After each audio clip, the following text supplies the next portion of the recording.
Hello. Wow. I started on the right screen today. Okay. And chat is moving. And I think you can all hear me.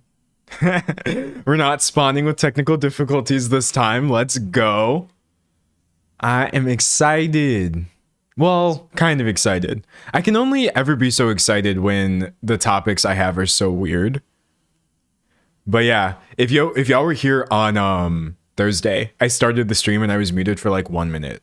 And I was just ranting about I don't even remember what because nobody heard me. But yes, this time we have audio. We're improving. Somebody said, wow, no void. No, that's the other thing too. A lot of times when I start the stream, I accidentally click into this setup right here. Because it's like way too close to the one I should be clicking into. But no, I actually nailed the landing this time. I stuck it. Someone said I just finished watching another vid of yours to find you live. You finished watching a vid, wound up in this live stream, and if you stay long enough, you might even wind up in my next vid. Because we're recording a new one today. Someone said weird is putting it nicely. Yeah, no, this is, oh my gosh, this is such a strange topic. Actually, I enjoy being comprehensive, but this dude is so strange. This is actually an anti-comprehensive video where I am very deliberately not talking about every single thing this guy has ever done that is weird because there's literally too much. Instead I'm kind of focusing on specific scenarios that highlight my main ideas with like celebrity oversharing culture, if you will. I don't want to call everything a culture because I feel like that's dramatic. So the pink top and black hoodie combo goes hard. Thank you. I love mixing it up. I like I find like fashion and gender is just funny. That's kind of my take on it. I just find it funny that like, oh, you wear something like this and it's masculine, or you wear something like this and it's feminine, because that doesn't make any sense to my brain. So I thought it would be extra funny to just start wearing extreme versions of both. Instead of just wearing something that's like, oh, a little mask or a little femme, what if I wore like the pinkest underclothes you can find while also the most aggressive? Because I don't think any of this is real. I don't think any of this is real.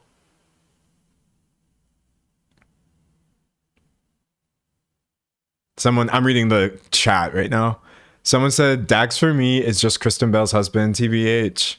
Yeah, I did have to kind of look him up and be like, did he do anything? Or did he just spawn as a podcaster? But no, he was in some things. He was definitely.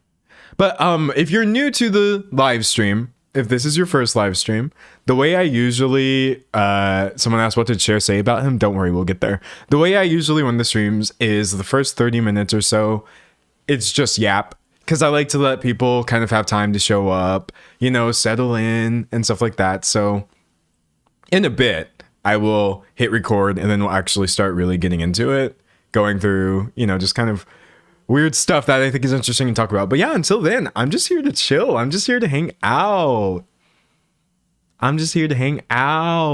Somebody said, stop. I love Kristen Bell. Please no. Well, that's the thing I wanted to be careful with this topic, is because I feel like a lot of times, I feel it's true that like women will get the vast majority of the share, no pun intended, like online discourse or whatever, when in reality there's probably some dude right around the corner who is like 50 times weirder than they are, not getting any of the backlash, or not even getting like a fraction of it compared to what you will get.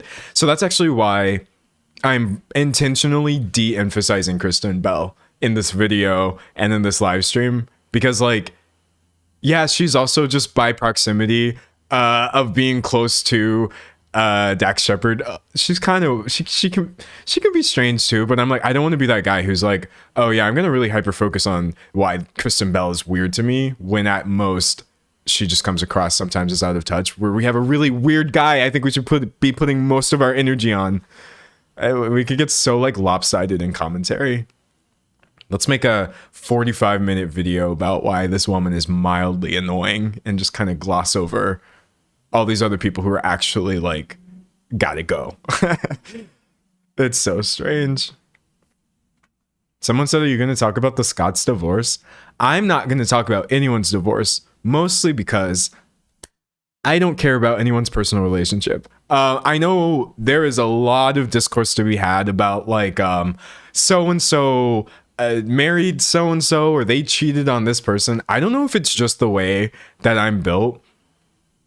I cannot make myself care about celebrity relationships. I don't care. I guess because like when I was a kid, I mostly just remember celebrities getting divorced all the time. I think I was 7 years old thinking to myself like, oh, I guess like marriage must only last for 2 or 3 years. Because like it's all people are always getting divorced. And I never grew out of my childish opinion that like I don't take any of these relationships seriously in the first place. I really don't. Someone said your dehydration is audible. Actually, I've been drinking so much water. I just have a dry sense of humor. But sorry. Sorry, that was awful. That was awful. that was terrible. That being said, even though I drink a ton of water, I'm still gonna drink more though. I'm still finna drink more. Y'all could bully me into drinking water all you want. I'll just do it. I love drinking water. Someone said, do you wear the same clothes every day? I wear the same clothes on stream. Copies of the same clothes. Yes, I do, for sure. But like in my personal life, no. If you catch me outside, you won't catch me wearing anything that you're seeing me wearing online. You really won't. Take a sip for your comedy crimes. I know, I'm sorry. I drink my water, holy water, to absolve myself of my sins. Someone said, how long has he been streaming? Bro, YouTube has got to fix that. I feel like it should be really easy to see how long. I know on many surfaces you can easily see how long I've been streaming, but wherever y'all are streaming from where you can't see it, I feel like they got to fix that. But I've only been streaming for 12 minutes. Someone said off topic, but did you hear about Bruno Mars's new album? Okay, wait, hold on. Y'all want a mini video right now?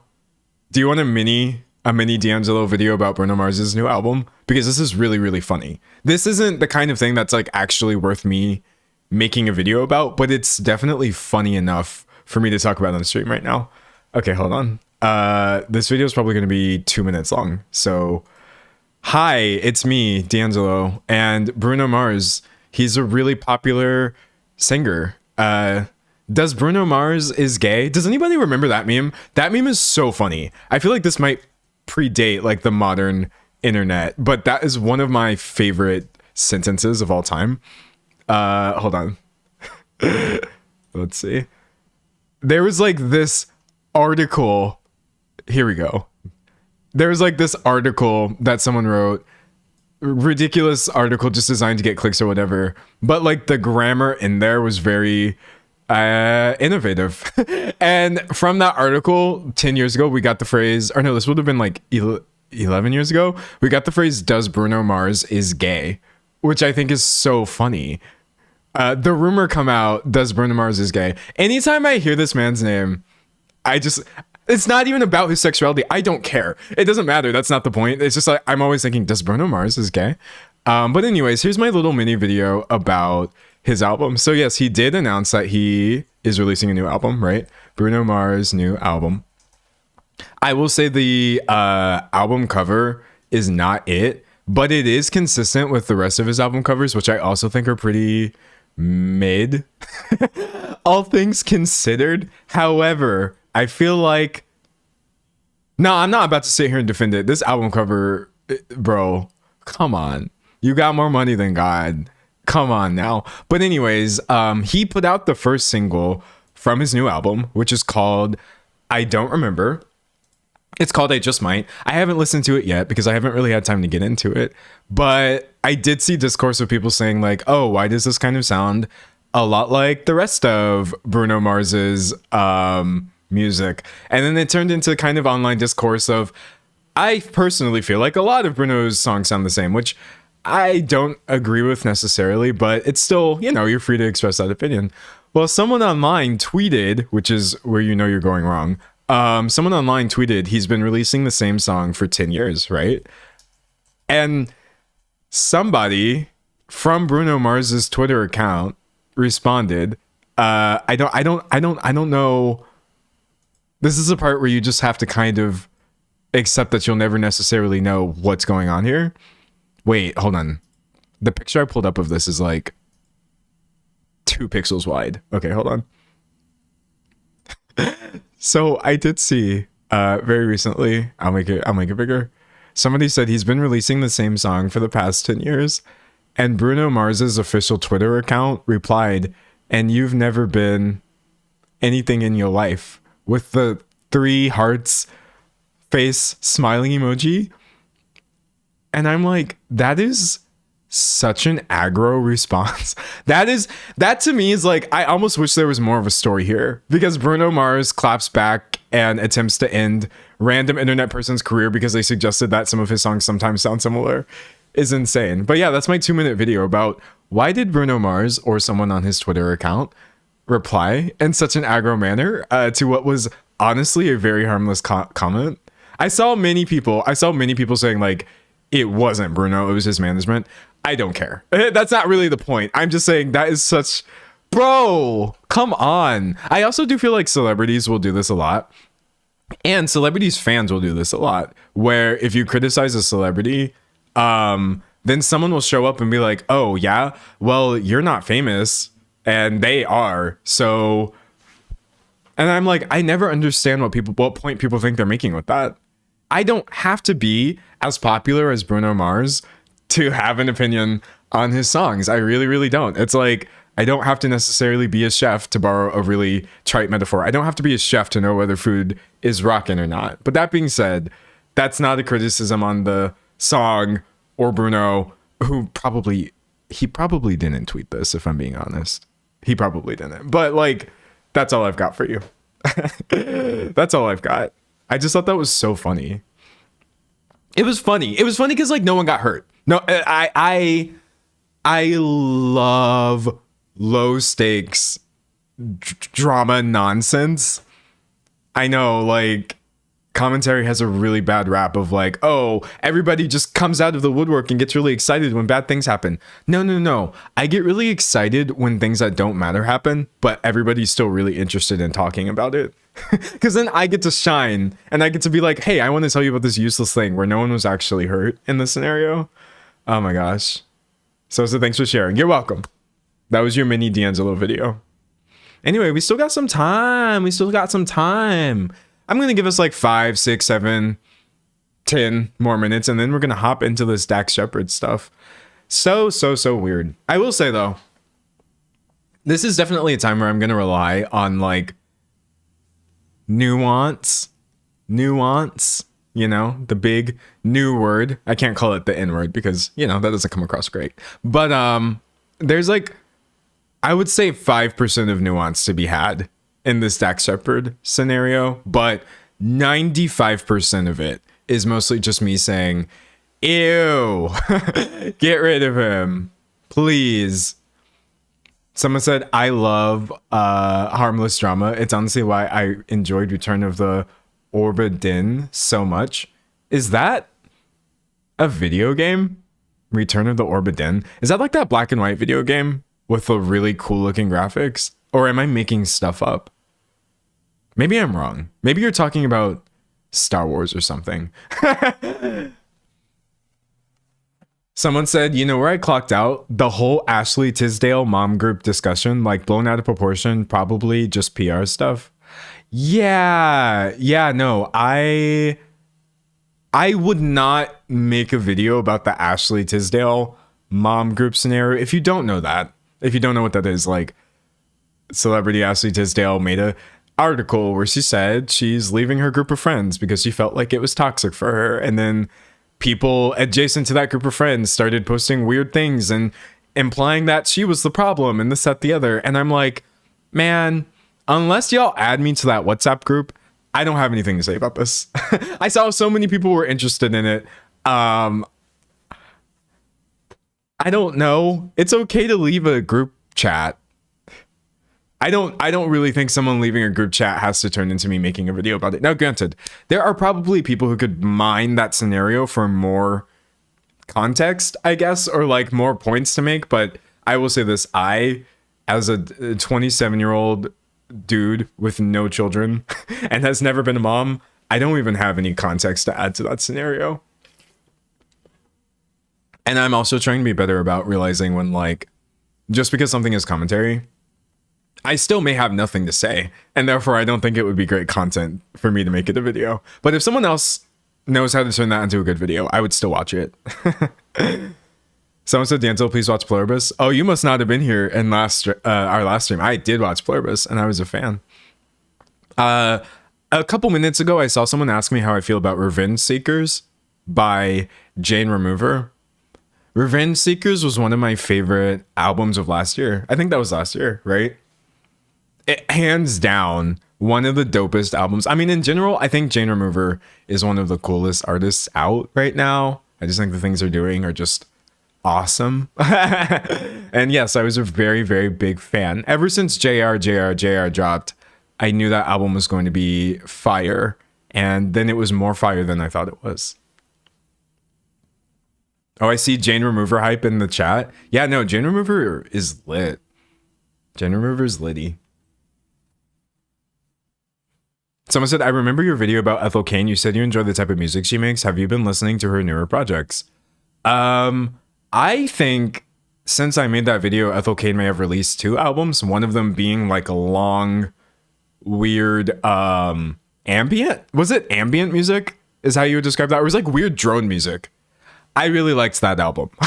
It was right up my wheelhouse. It was so uncomfortable and strange to listen to, and I've listened to it multiple times. I will put that on while I'm working, just to disturb my soul a little bit. And then I think she put out another album, just a more traditional one, and I liked that one. But I'm that weirdo who actually likes her weird drone music a little bit more. Oh my gosh.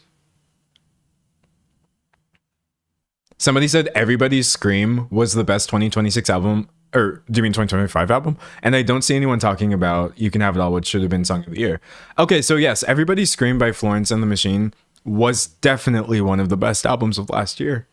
I agree. I mean, I'm a big fan of Florence and the Machine's music. I love me some Florence. And do you know why I'm a big fan of Florence and the Machine's music? Do any of you want to guess? If you think hard enough, you might figure it out, but it's a little too niche. I'll tell you in a second.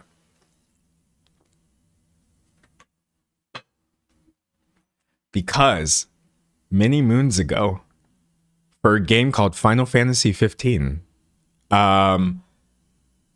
they had Florence and the Machine make them some music. And I think she did 3 songs for them. One called I Will Be, a cover of Stand By Me, and another song called Too Much Is Never Enough. And I had never really been a giant fan of Florence and the Machine up until then. But when I tell you I was the biggest Final Fantasy song. So yeah, listening to those 3 songs really got me into sort of the project and Florence's music and her messaging and stuff like that. And then I started getting into, I mean, Florence has a lot of music. So I started getting into more of those albums and stuff. And yeah, I basically got manipulated into being a Florence and the Machine fan because I already liked Final Fantasy. And I'm so grateful for it. That was the best bit of marketing that has ever happened to me. I was so happy. Someone says she did for Final Fantasy. She did. Oh, and dude, when I tell you those songs are fire, I mean, it's kind of redundant. I feel like most of Florence's music is fire. Those songs are so pretty. They're so pretty. Someone said, do you use shampoo on your head or soap? I use shampoo still. I may not have hair, but I do have a scalp, and I feel like the scenario on my scalp is not the same as the scenario on the rest of my skin, because I do still have hair growing out of it, so I use shampoo. Senses Designated will honestly forever be my favorite album. I like Senses Designated more than Revenge Seekers, but I still think they're both, like, beyond the beyond. It's like saying, oh, I like the sky, the sun more than the moon. Like, okay, they're both pretty cool. Ultimately. All right, y'all. All right.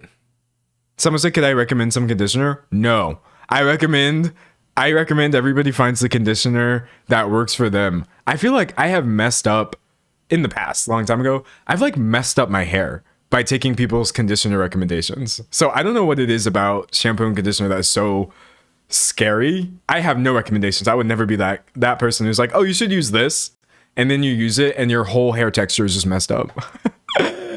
Never, ever, ever, ever. Never. Someone said, how long do you plan on staying bald? Okay, here's the funny thing.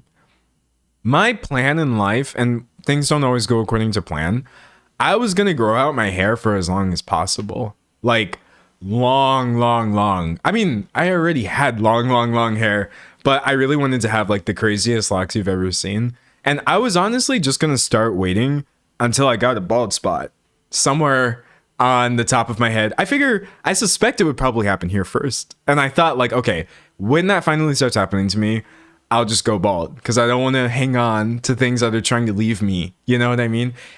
If you love something, let it go was kind of my approach to my hair. But then I got impatient because I was like, hold on a second. If I'm going to commit to being bald for the rest of my life, just because one single hair leaves my head, what if I don't like the way it looks? So while I was off of the internet and not publicly recording a bunch of content and having to look at myself all the time, I was like, let me just check something really quick.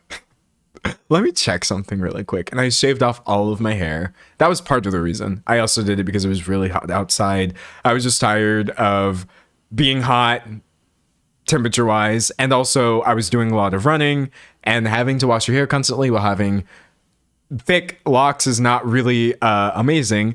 So yeah, I was like, I got impatient and I wanted to know what I would look like when I was like 35 and started going bald. But then I wound up liking the look so much that I've been stuck here for the last, I think 7 months. I think I've been bald for like 7 months. I keep shaving my head. I can't stop shaving my head. I did it the day before yesterday and I was like, this is such a fun hobby. It's so great. I highly recommend it. If you're like, but you're on the fence. I mean, hair grows back. That's the thing. It took me a long time to grow my locks, but I could probably grow them out again.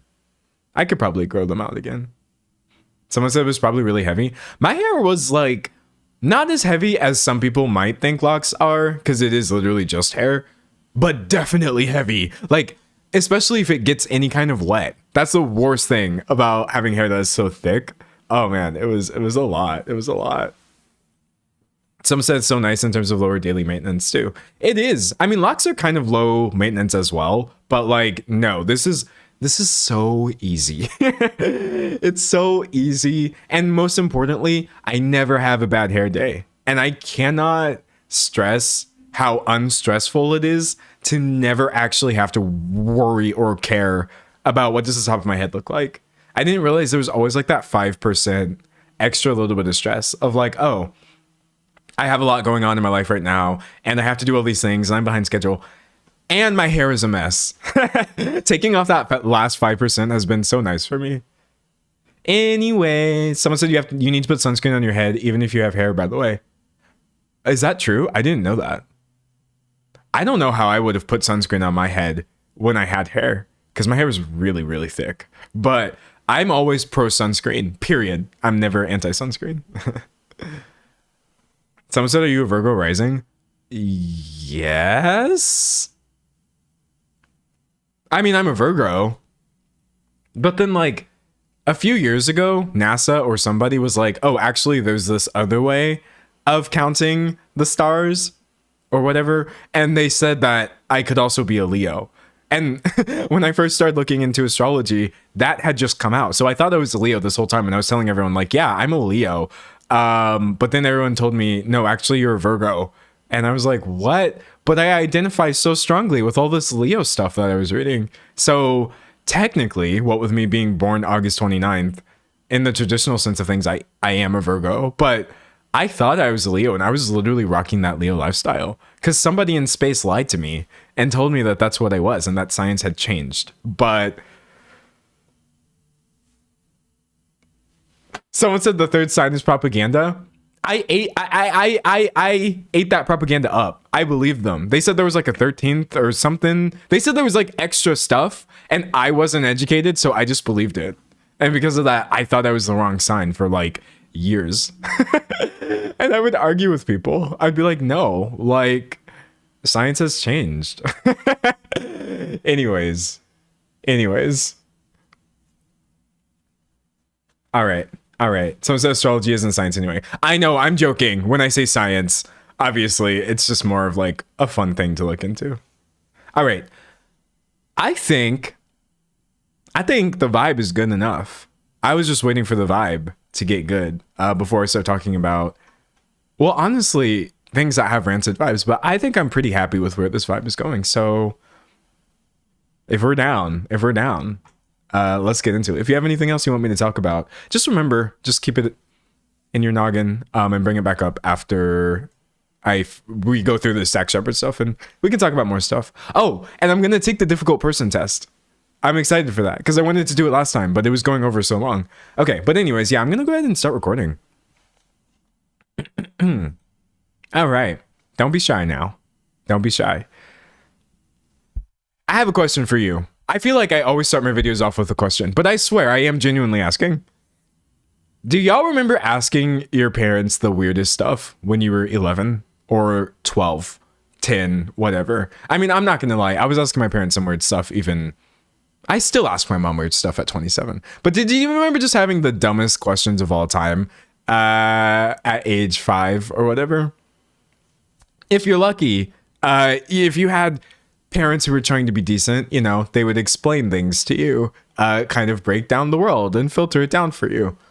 Could you imagine if every single weird question you asked your parent at age 11, your parent then turned around and shared on a podcast, actually a mind-bogglingly popular podcast in front of the entire world over and over for years? Because unfortunately, that's kind of what we're dealing with here.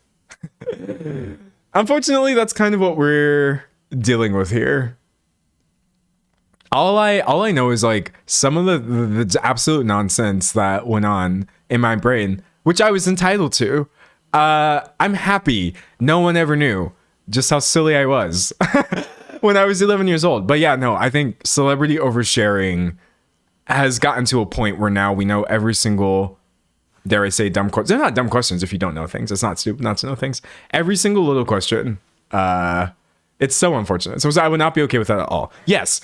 And I wouldn't be either. That's kind of the crux of today's issue. So this video is about Dax Shepard, who has a podcast called Armchair Expert, which is rapidly approaching its 1000th episode. I didn't even know they were popping like that. For those of you who don't know, Dax Shepard is a former actor. Let's go ahead and pull up his IMDb. Because when I tell you, like, I sort of know that, but I also sort of don't. I think I've maybe seen one thing that he was in. Hold on. He was in Zathura. Does anybody remember that one? Okay, I've got his IMDb. Hold on. Help me out here. All right. See all. I'm going to make it bigger. Okay, here we go. So, I definitely watched Zathura, A Space Adventure, when I was a kid. He was also apparently in Idiocracy, which I think I've seen. Knocked Up, Punk'd. He definitely was like a certain kind of actor, I can tell from these roles. Oh, wow. But yeah, that was Dax Shepard. And as you can see, most of this was in the 2000s, going into maybe the early 2010s or whatever. No, actually, wow, he was kicking for a bit longer than I thought. He was in Paw Patrol, but I feel like low-key everyone was in Paw Patrol. But currently, I think Dax Shepard would not fit under the actor category. He's mostly been podcasting. As you can see, he doesn't have... I hit the wrong button. As you can see, he doesn't have any credits after 2022. And that's because ever since then, he's been subjecting us to Armchair Expert. Somebody in chat said he was a C-list early 2000s. Yeah, that's a very succinct way of putting it. Also, I don't think there's anything wrong with being a C-list actor or D-list celebrity even. My goal in life, I personally would love to be a C-list level of fame. That way, I'm not a billionaire. I'm not actually someone who's gonna get like stopped in the street by a crowd of people. But I am gonna make some cash and then I'm going to use it to be, help people out, help myself out, help my family and stuff like that. The C list is great usually, but sometimes I do think maybe you should just let go of the fact that we all should be paying attention to you. And that's kind of what we're getting at here. Someone say you're A-list to me. Well, thank you. We all know I'm an A-list celebrity in y'all's hearts. And that's genuinely enough for me. That's enough for me, for sure. All right, so let's go to the website for Armchair Expert. It's really funny because the website for this was such a jump scare to me when I was researching this earlier. I got scared, actually. But I feel like it's such a good representation for what is wrong with the podcast. So this is scary. Why is this the website for your podcast? Can you back up a little bit? I think is my question. But y'all will see this. They could not have pulled a more accurate photo to describe how it feels listening to Dax Shepard rant about any and everything on this podcast. It's all just too close. It's all just too close. Okay. Sort of, I would say Dax's other claim to fame is that he has been married to Kristen Bell for, I want to say, a while. They have a whole family. They've got kids together. And Kristen Bell, I would say, had more of a popular career. She's still doing stuff. Actually, you can see right here, this article from The Cut. Cher wants better for Kristen Bell. We're going to get into the Cher stuff in a while. It was kind of ridiculous. But as much as I like some of Kristen Bell's work and stuff, it's interesting seeing a lot of the discourse around her nowadays is because of this gosh darn podcast and the things that they choose to share on the podcast, which is everything, which is literally everything. So if you're at the point where people are making compilation articles like, let's see, and we're not going to go through this whole thing. Kristen Bell and Dax Shepard's most polarizing moments, from bathing habits to Instagram posts, it goes on and on and on and on and on and on. They clearly think that like any and every little bit of personal anecdote that they have is fodder for this podcast, and that we should all know about these things. Now, here's the thing. I believe we should all know less about each other. Do y'all remember that meme? It's one of my favorite memes. I see it as a GIF all the time. We should all know less about each other. I want the version that wiggles. Where's the wiggling version? Hold on. Okay, there's this screenshot. There's a version of this that moves. Yeah. We should all know less about each other. I think we should all know less about... Oh, people are asking me about the bathing habits. No. They were talking about their kids' bathing habits, which I didn't even really think the things that they were saying were that bad. It's more so just like, why do I know this? Why do I know that Dax Shepard and Kristen Bell have gone 5 or 6 days without bathing their kids? I'm not going to sit here and judge you for not bathing your child every single day. That's literally not the point of this video. And I do hope that's really clear. That's not really normal to take a bath every single day if you're not dirty and you're small or whatever, obviously. I just think that this level of headline and constantly just broadcasting everything that's going on in your life is not necessary. I just don't want to know. And also 5 or 6 days is a long time. 5 or 6 days is a long time. Listen, it's going to be really hard for me to get through this video because 50% of me is like, I don't want to judge parents for just having normal experiences with their kids. However, the other 50% of me is like, isn't 5 or 6 days kind of a while? I don't know. Again, I'm mostly coming at this from the angle of like, why has this turned into discourse? Why has this turned into discourse? I don't think we should be discussing how long Dax Shepard and Kristen Bell are going without bathing their kids. But anyways, that's my introduction to them and their podcast. I would say if it mostly remained in the realm of like harmless stuff like that, I wouldn't be making a video because I don't really care. I know it's like funny to talk about for sure, but I don't think that that's necessarily riveting enough content to share. Where I care is where you start looking at some of the other things that they say, and it just gets really, really odd. The way that they present their relationship and the kind of jokes that they're making are things where I'm like, you should not be sharing this publicly. So in an anniversary post, Kristen Bell says, "Happy 12th wedding." Oh wait, I'm covering. You can't even read it. Hold on. She says, "Happy 12th wedding anniversary to the man who once said to me something that you can't see because I'm not logged into Instagram." What? Okay, hold on. Man, I hate using Instagram so much when you're not logged in. Okay. Oh my God. Windows 11 moment. Windows 11 moment. "Happy 12th wedding anniversary to the man who once said to me, 'I would never kill you. A lot of men have killed their wives at a certain point. Even though I'm heavily incentivized to kill you, I never would.'" Happy 12th anniversary, babe. Yay. This is what I mean when I say I can only be so nuanced about their oversharing. You have veered into me completely not being, I can't sanction this. What is going on here?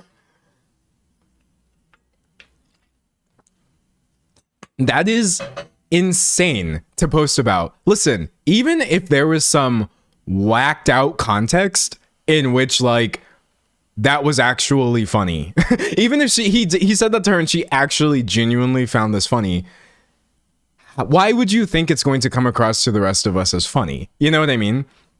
And to make matters worse, people were pointing out their anniversary happens to be during Domestic Violence Awareness Month. So you literally had people in the comments saying things like, "There's nothing funny about," wait, this is really, really small. You literally had people in the comments saying things like, "Just an FYI, posting this caption during Domestic Violence Awareness Month is unbelievably tone deaf. Please reconsider. That's a wildly sad and insensitive thing to say, considering it's Domestic Violence Awareness Month. Thousands of women have died at the hands of a man they trusted." Again, that is my biggest argument against oversharing. It's just that like when things get removed from their original context, even though I don't think there was a single context in which this joke was okay, it comes across as weird to everybody else. Someone said, "Holy tone deaf Batman." Exactly. I'm just trying to, I feel like you're getting what I'm saying. Also, he's weird about this DV stuff. Okay. There's like a certain level of like, why are you joking about beating? Well, I think any jokes about it are bad, but there's a certain level where I'm like, why is this constantly your go-to? Because while people were bringing this up, people pointed out that he had this interview. Oh, wait a second. I just realized I haven't even done any sort of, I haven't done any, what do you call it? Testing to make sure that y'all can actually hear this. Chat, we have to do an audio test really fast, but I think it's going to work because I think I finally fixed all of my problems. Hold on. Before I hit play on this, I'm just going to play some stupid copyright free music. Okay, wait. YouTube.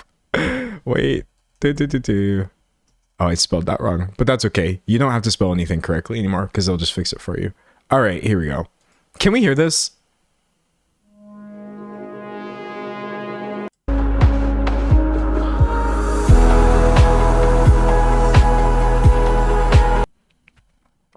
All right. For some reason, hold on, wait a second.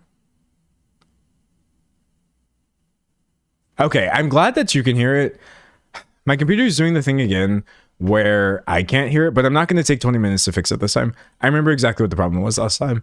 I had to switch it off of monitor and output to monitor off, close my audio source, and then I had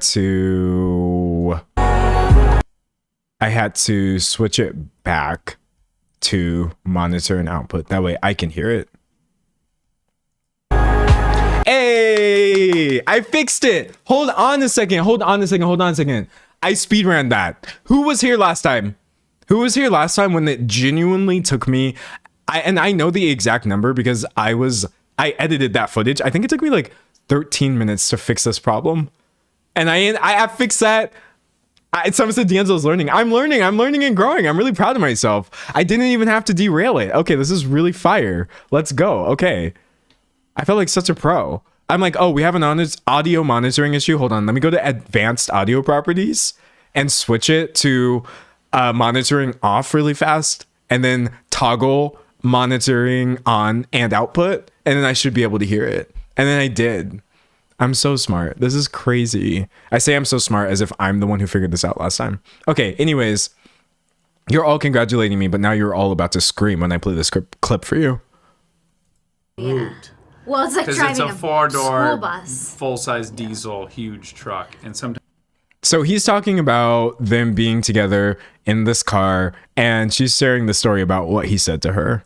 She drives that, and it looks like a fourth I gotta grader sit on a pillow and is driving their dad's truck. But that line of "it sounds like it's gonna break" is the first line. What I actually said to Dax when he got it back after 2 years of souping it up.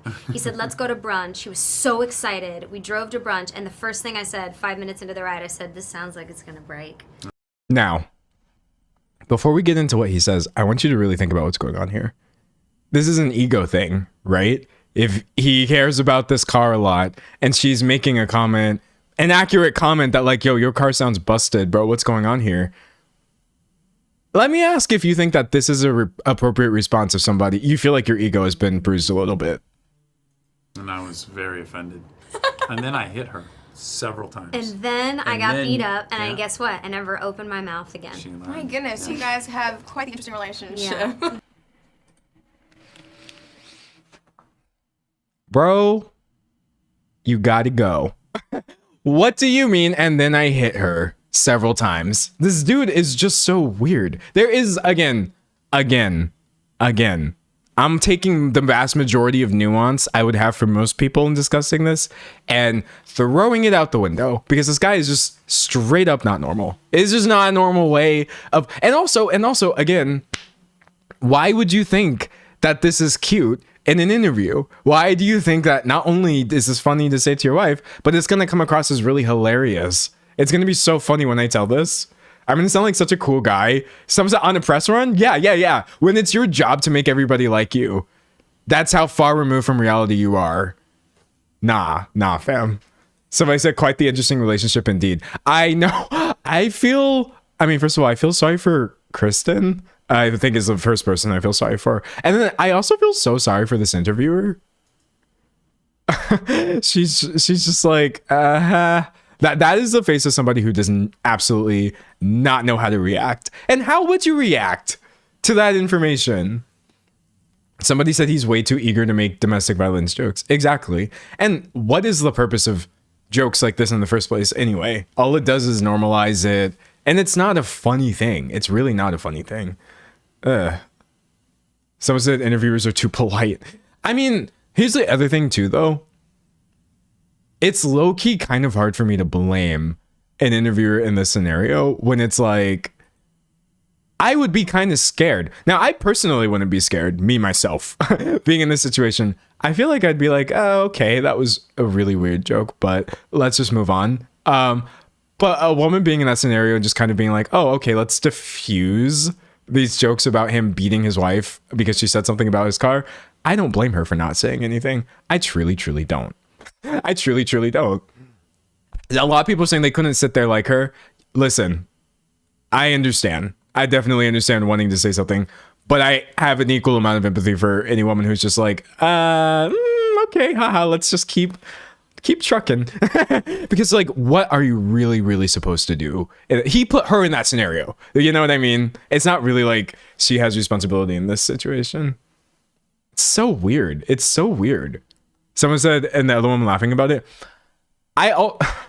Unfortunately, I laugh a lot when I'm uncomfortable. So I don't usually blame people for laughing.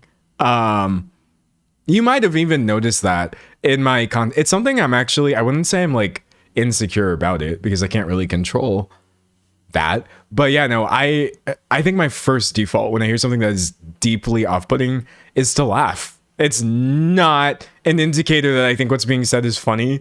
I think it's almost like borderline trauma responsive, like, okay, let's diffuse it. Let's just diffuse it. Somebody said same, nervous. Yeah, no. I laugh a lot when I hear things that are just not right. And it has nothing to do with what I think is funny. So again, this is a great example too of like, even if you do feel like maybe the interview could have made a bigger point, I want to focus the vast majority of our hater energy for the man in the scenario who is making domestic violence jokes. And I think that's fair. So now kind of getting into Cher, because she keeps coming up. Cher recently went viral because she was on his podcast, which first of all, save me. I feel like I would wind up walking out if I was just in a room with that much awkwardness. But let's see. I have this one clip. This clip is so weird. The vibes on their podcast are just rancid vibes on their podcast. Okay, here we go. So he's asking Cher who Cher wants to see Kristen Bell get with instead of Dax Shepard if Cher doesn't think Dax is good enough for her. Who would you like to see Kristen with? If you got to pick from every available... Wait, is that kind of loud, chat? Let me know if I need to turn it down slightly, because I will. I don't think it's that loud, actually. I think it's fine. Is it fine? It's hard for me to tell because I listen to things loud. I'm used to things not being mixed properly. I do auto mixing in my head, so everything sounds fine to me. But sometimes I'm like blowing people's speakers out and I don't realize it on a live stream. Someone said, who told Cher to do this pod? Okay, it's a good volume. It's okay. We're going to leave it. Thank you. Who would you like to see Kristen with? If you got to pick from every available bachelor. Oh, they don't even have to be available. They can be some taken ones if you want. Who would be your dream partner for her? Because I know you think she could do better. And I don't disagree. Who would be your pick? I don't know. Such a weird question from Jump. That's such a weird question. And I don't know why he seems to love putting people in these really, really awkward scenarios. But Cher's response is... Brad Pitt, he's maybe? being self-deprecating right now. He's I just want to know who she thinks your dream catch would be. There's some people I have that I think are good. You've never thought about that. Watching Kristen have to jump in with explanations for his behavior at every single turn is so painful. It is actually genuinely hard to watch, and I'm not being dramatic. I'm having to pause this for reasons of sanity. It is so painful having to watch her sit here and be like, he's self-deprecating. Oh, he's like this. I pray this type of love never finds me. May this type of love never find. I cannot be in a relationship constantly apologizing for my partner's behavior because I actually genuinely know that they are weird. Also, why did he say Brad Pitt? Is that not the worst possible answer? Brad Pitt, maybe? Being self-deprecating right now. Hold on, wait. He's Be your pick. I don't know. Brad Pitt, he's being maybe? Brad Pitt, maybe? I'm sorry. The actual... Hold on, wait. I realized I didn't play that clip for you. Maybe? Self-deprecating. Who would be your pick? I don't know. Brad Pitt, he's maybe? being self-deprecating. Okay, there we go. I played it for you. That almost comes across as like another very strange joke there. But I mean, like, him and Brad Pitt are actually friends, though. I'm pretty sure they did a podcast together a while ago. So he might have been being serious. But dude, that is wild when I think about the absolute hell that Angelina Jolie has said that this man put them through, that he did put them through. Like, so bizarre. Anyways. Right now. He's I just want to know who she thinks your dream catch would be. There's some people I have that I think are good. You've never thought about that. No. She's just She's like not sold yet on me. She's not for sold you. yet. Well, you don't have the relationship. I don't that have we the talent of either. Someone said I'm overanalyzing all of this. Actually, hold on. I'd like to take a break and hold on. I'd like to talk about this for a second. I do kind of love this idea that I could theoretically be reading too much into this, because allow me to be the first to tell you, it is always that deep. Okay. When you have guys sitting on podcasts making jokes that, who would you think would be a better person for my partner? This violent alleged abuser? Also making jokes in other interviews about like, yeah, I beat the absolute crap out of her because she said something about my car, constantly putting somebody down in this way, making the women that he's talking to uncomfortable.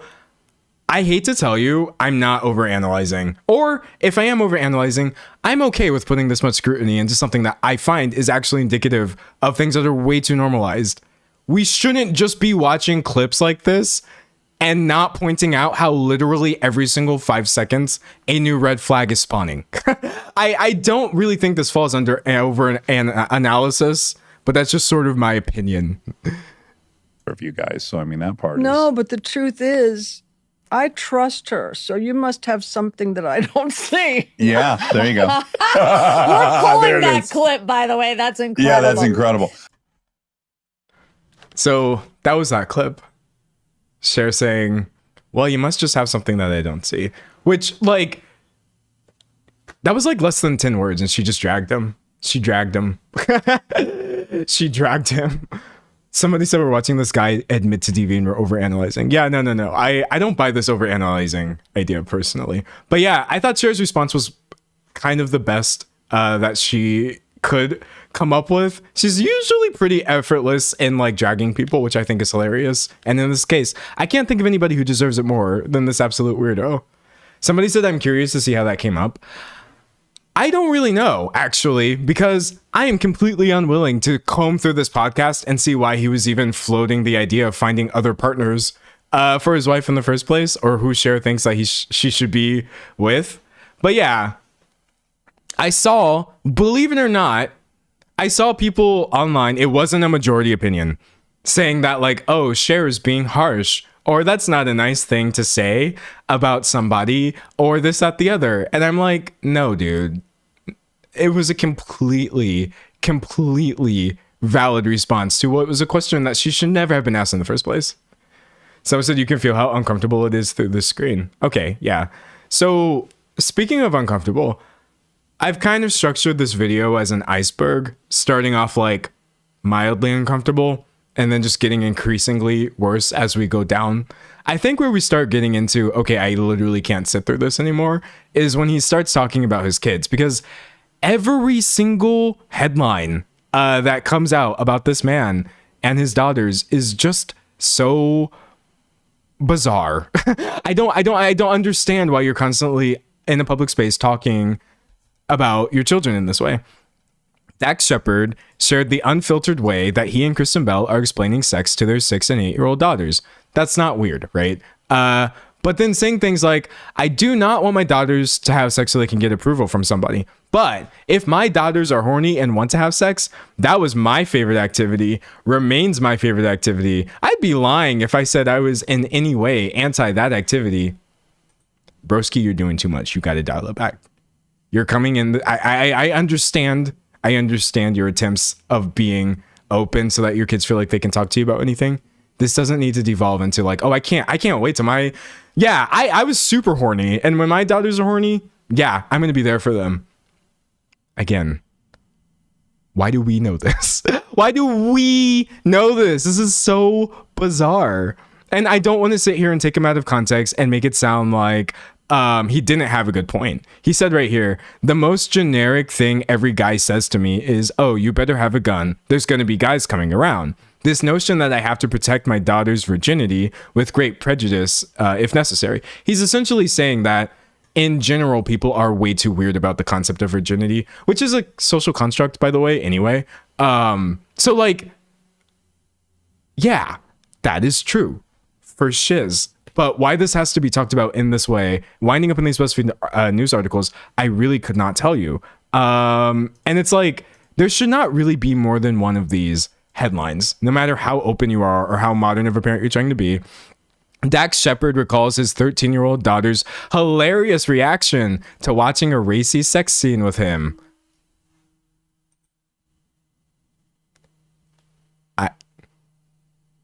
Yep.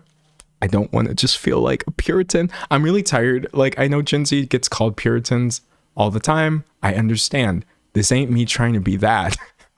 This is weird. Where was the actual interaction? So he was showing her the Thomas Crown affair with innocent intentions, because he's like, oh, that snappy scene with the bowler hat, she's gonna love this. And then it's like, I showed it to her when she was probably like 8 and we're watching, and I'm like, oh, I forgot about this scene on the staircase, and it's just going on forever. And I'm like, I wonder if she's gonna say anything. And then she just goes, do people really do that? And I say, have sex? And she goes, on the staircase? The dad of 2 said, laughing. And it's like,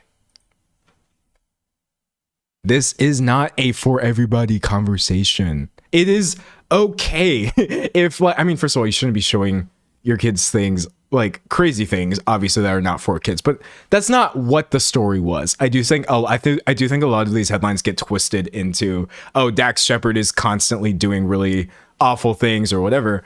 I really think it's just, he's constantly presenting this in a way that makes so little sense. Someone said, as a survivor, this is creepy and makes me worry about his daughter. Well, you should be concerned, because we should not have this much fodder for talking about, or for you should not be okay with your children winding up in headlines with constantly talking about their sex lives. And it literally goes on and on and on and on and on and on. Dax Shepard jokes about kids' future sex lives, says his house is off limits. And it's like, they're like 13. It's not like we're talking about adults here. I have no idea why so much of his output is focused around his daughters and their conversations about sex, or oops, we saw people having sex, or oh, let's talk about how them having sex in the future, or being horny, or this, that, the other. It is not weird, and I don't want to see people lumping it under the same category as, oh, you should be open and educate kids about things, because that is not the same thing. You could totally educate your kids about things that they need to know without it winding up in your podcast, without it constantly turning into these unhinged headlines that make me kind of sick, honestly, to pull up and read on screen. And so then when most recently, and the only reason I know about this was he went viral for saying, that's not news. Yeah. Dax Shepard offers to freeze daughter's eggs. 11-year-old daughter. Dax Shepard offers to pay for daughter Delta, 11, to freeze her eggs. She can't wait to have a baby. Chat. Even though there is literally nothing wrong with kids knowing what does it mean to freeze your eggs, right? Or kids saying things like, oh yeah, I would like to have a child, and talking to their parents about it. There's no universe in which this should be a People magazine headline, okay? There's just no universe in which this should be a People magazine headline. And also, like, I don't even really understand how this conversation went anyway. I genuinely don't understand. It says his daughter was saying how she can't wait to have a baby. Wait, okay, where is the actual thing? She's saying she wants to have a baby, and I said, when do you think you'll have your first child? When you turn 18? I want to be supportive of whatever. And so then she's saying, no, she's saying she wants to do it. Or he said, okay, sorry, this article is written weirdly. Delta was not interested in becoming mama 18. Then the dad guessed maybe she'd want to do it when she was 35 and 45, and he offered to help his daughter out. I said, if you want to, we'll freeze your eggs when you're 18. I'll pay for you to get your eggs frozen so you don't have to think about that. He explained, adding, acknowledging all luck and privilege, obviously, this isn't an option for most people, but I think given where it is, the trajectory, it would make the most sense. I think they're going to be wrestling with the same thing every woman is. You're going to want to do your career, etc. And I'm just like, bro, no. It's just not a normal thing to be sharing on a podcast. And if you take one thing away from this video, if you take literally anything away from this video, please don't take away me saying I'm advocating for less openness and transparency with your children when it comes to like medical procedures or what their lives are going to be like in the future. These are all really, really, really good things to talk about with your kids. But he has created an environment, if you will, on this podcast that is so conducive to oversharing. To, in my opinion, it's like a complete violation of your daughter's privacy. That's kind of how I mostly view the podcast and why I think it just needs to stop. I asked my parents so many things when I was younger, things I didn't understand. And it was with the confidence that they weren't going to then broadcast it to the world. You know what I mean? When she does turn 18 and you have all these articles online about all these questions you asked, that is not how we're supposed to be educating kids about the future. Okay? Somebody says that's neat and a weird supportive conversation with your young daughter, but the world does not need to know these super intimate things. Exactly. I really, really don't want to just be, because I saw a lot of people kind of flying off the handle with these headlines and just being like, oh my God, like how dare, she even think about eggs or this, that, the other.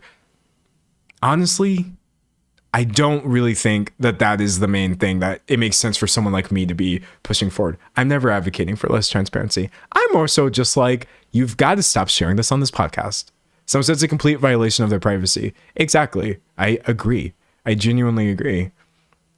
But like, I wanted to do this podcast. I wanted to do this topic live on purpose because I do know that like I have a lot of women watching. I do, obviously. I would like to get checked on this. I really would like to think that I have a decent grip on this. If you think that this is me as a man being way too like, I don't know, puritanical or whatever, please let me know. But I really did try to educate myself so I could find what I think is a grounded opinion. My grounded opinion is like, it's totally okay to talk about eggs or whatever, because that's just medical stuff and kids like to know things. But spreading it on this podcast still feels very violating personally. Okay. I'm happy enough with this take that I can move on from this. It's just so weird. I hate that we're kind of talking about it in the first place. Really. And I also, personally, I get the ick from somebody who is okay with having their kids talked about in this way. Because when you are running a podcast, when you are running a YouTube channel, or this, that, the other, when you realize that there's something that you can do that is going to consistently get you views, you are going to keep hitting that button. That's just a part of running a podcast. And so when you sort of realize like, oh, hey, anytime I talk about my daughters and the things that are just things that only I should know, I wind up in People Magazine. And it's not just People Magazine. I pulled most of these sources from People. This blows up online all the time. Any single time that this winds up in the press, everybody starts talking about his podcast again. Unfortunately, as I am doing right now, so hard to talk about things without platforming them. And I feel like of all the buttons that you're going to repeatedly hit to get people to talk about you, blasting your children's personal questions for you is disgusting. It's disgusting. I'm reading chat. Somebody said, can you open the "we should all know less about each other" gif again? I think we all need to see it again. I would have to agree with you. Hold on. Can I make it bigger? It got smaller. How did it get smaller? Okay, hold on. We should all know less about each other. We should all know less about each other. Somebody said, I know more about this random girl than my friends and coworkers. Yeah, no, same. It's so nasty. Unfortunately, that's not even the only thing I had to say about dude, though. That's not even the only thing I had to say about bro. That was just the kids angle. There was also the fact that one time, I don't know if you thought we would forget, where he was being completely transphobic on his podcast in a conversation with a trans person, and just kind of somehow just skated right through that. Does anybody know about the Jonathan Van Ness thing? That was so messed up.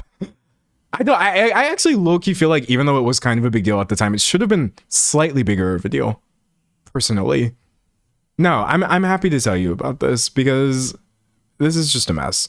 So for those of you who don't know, Jonathan Van Ness is a celebrity.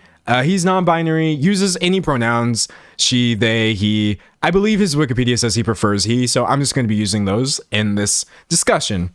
And he went on Dax Shepard's podcast, which why does anybody go on this podcast? I'm not about to sit here and victim blame Jonathan Van Ness. I'm just saying, after all of these headlines, I think I'll need to stop going. Stop going on Armchair Expert. But he went on Armchair Expert and had this conversation where Dax Shepard started spewing all of this intensely uneducated and transphobic nonsense just for minutes at a time. We're not even going to listen to this whole thing because it's absolutely not the point I'm trying to make here. But hold on. Let's see. Oh, that's so weird. I thought I had it pulled up at the exact time. At the exact timestamp. Let me control F. Boo, boo, boo, boo. Okay, wait. Hold on, chat. I'm gonna find this for you. Give me a second. I got to turn off my extension that removes literally everything off of the webpage. Okay, here we go. Control F. Change. I think it was like... Okay, here we go. I found it. Yeah, the transphobia starts right around here. All right, so when I tell you that this is just a mess,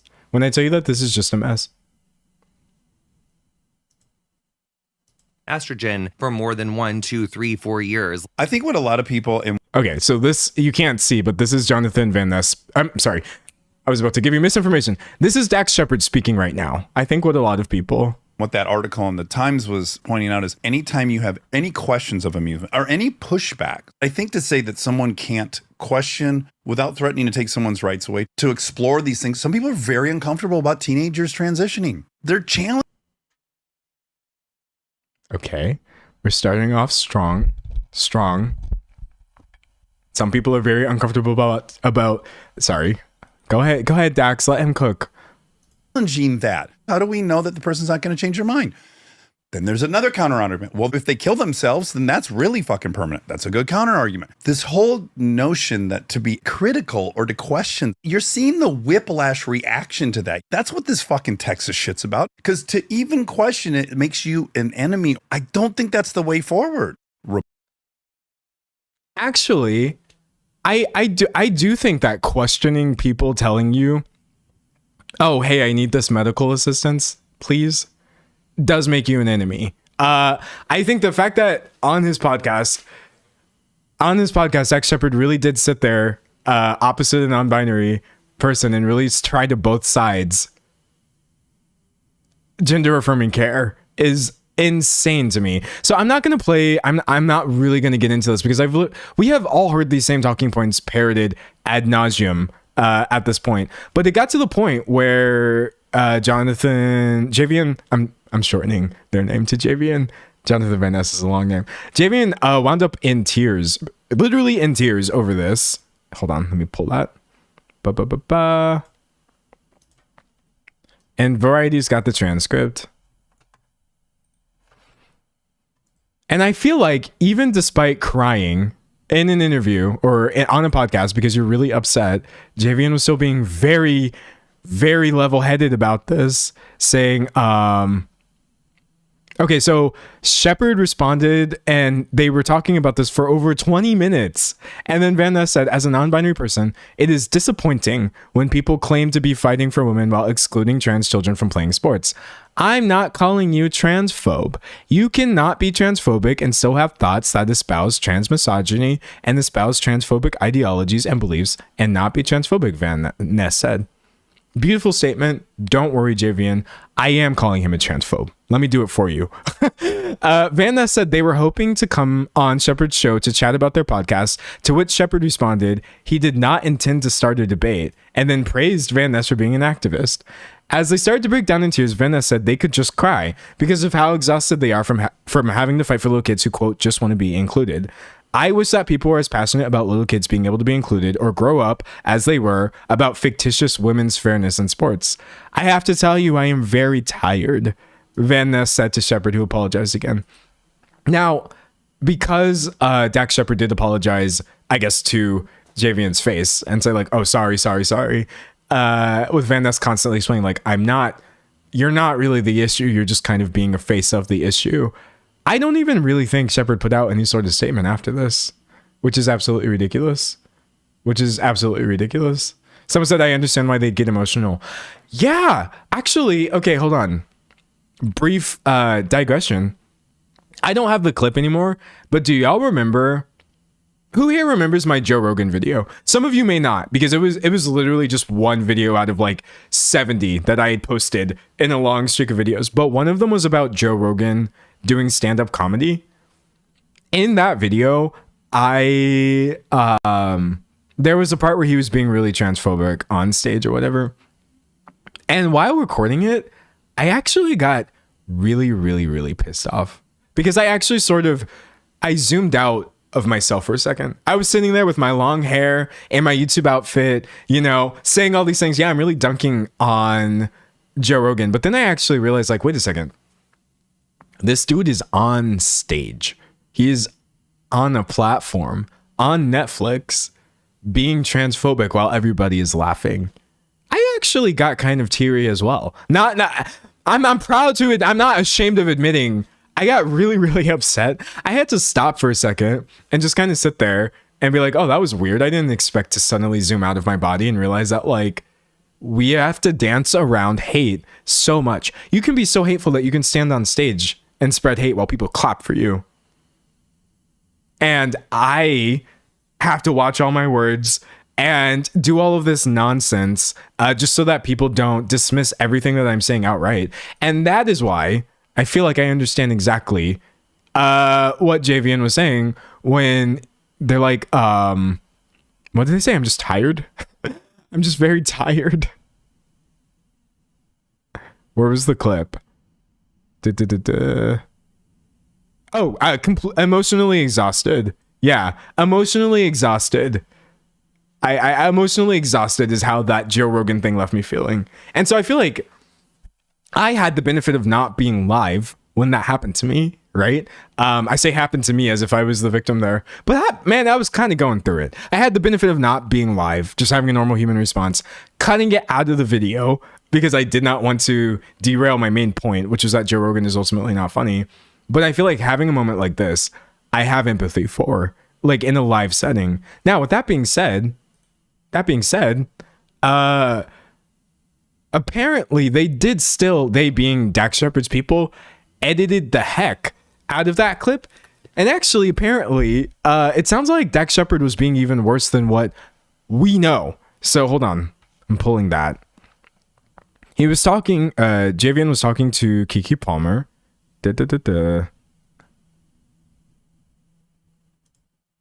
All right, here we go. It ain't easy juggling all these tabs, I'll tell you that. But I'm gonna stay on top of it. All right.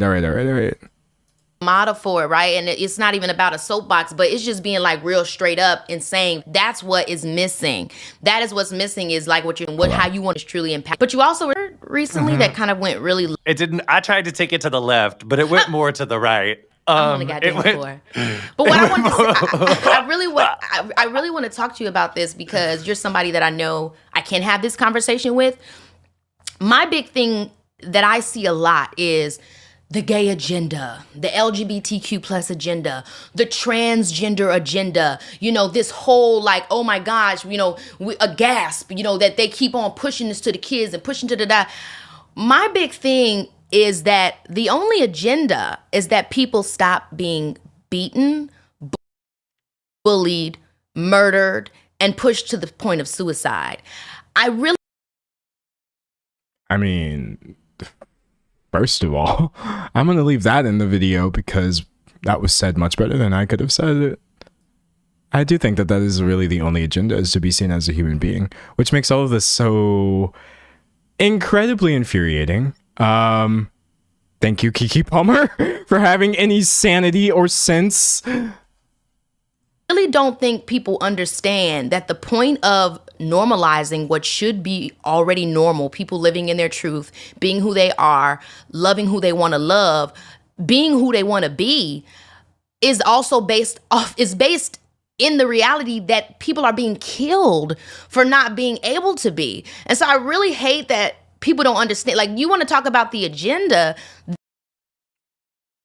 spinning, super hot fire. I can't even sit here and play this whole clip for you, but it's nice to see somebody have some sanity. But this is what Javian was saying initially, or essentially. You know, I did ask for a transcript. I did ask for what that was going to look or sound like, because that was quite a conversation. And I was not given insight into that. And there was some significant pieces of that conversation that were left out that did ultimately have me end up in tears. So I actually thought sitting there on your podcast and saying like, oh yeah, what if teenagers change their mind? It's like you can't even question somebody's right to tell you who they are. And I thought it was plenty transphobic, but actually, apparently, it was worse than we had heard in the first place. Hold on, this other clip as well, of Javian explaining how this really, really did go down. Oh man, it's on Instagram. No, this is an L. This is an L. Okay, hold on. Hopefully it plays. I hate playing Instagram videos so much. I don't think they're Okay, wait. Let me restart it. really gaslighty to say, you know, I can agree with you on 9 of 10 things, but then I disagree on one thing and you're going to label me. Well, he wasn't agreeing with me on 9 of 10. He was actually disagreeing with me on every single thing I said. You called him your dad. You were like, I feel like I'm talking to my dad. Well, because I did. And every single thing I said, he had pushback. Every single thing. I was absolutely right about my intersex statistics, which they went on to say in their fact check, and then really didn't spend any more time on that. He dressed me down for that, said it was wrong. I also thought it was funny, and this wasn't edited, this was true. I said, you know, transphobes would say that this is an overly blown number. And then he immediately said, well, I do think that's an overblown number. And he was completely wrong. So, I mean, again, I personally don't think we need numbers in the first place to quantify why we should be listening to people and this, that, the other. But to do so while spreading misinformation on your podcast, I think that's my final little nail in the coffin for why I'm a big advocate for Dax Shepard and his weird oversharing about his daughter's personal lives and his domestic violence jokes about his wife. I honestly want to say his poor wife. Like, someone please save her. She has agency, obviously, but I think y'all know what I mean. Someone check up on her, please. The man has got to go. The man has got to go. Any closing arguments? Is there anything I missed? I don't think there is. So is that banned straight white men from podcasting 2026? Look, I can't advocate for that, obviously, publicly. I can't advocate for that, obviously, publicly. Somebody said, I'm so unaware of what's going on with Dax.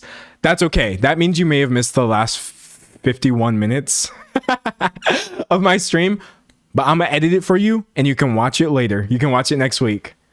I don't work on Sundays. I'm my God, but I'm going to edit it for you and you watch it next week. Somebody said he's full of power grabbing attitudes. Well, I mean, that's the kind of thing too, is like, I'm really happy that I got that overanalysis comment earlier, because y'all ever notice that I don't read people's usernames? Actually, I've been streaming, I don't know how many hours I've streamed, like 16, 20, 24 hours at this point. I've purposely never read anybody's username.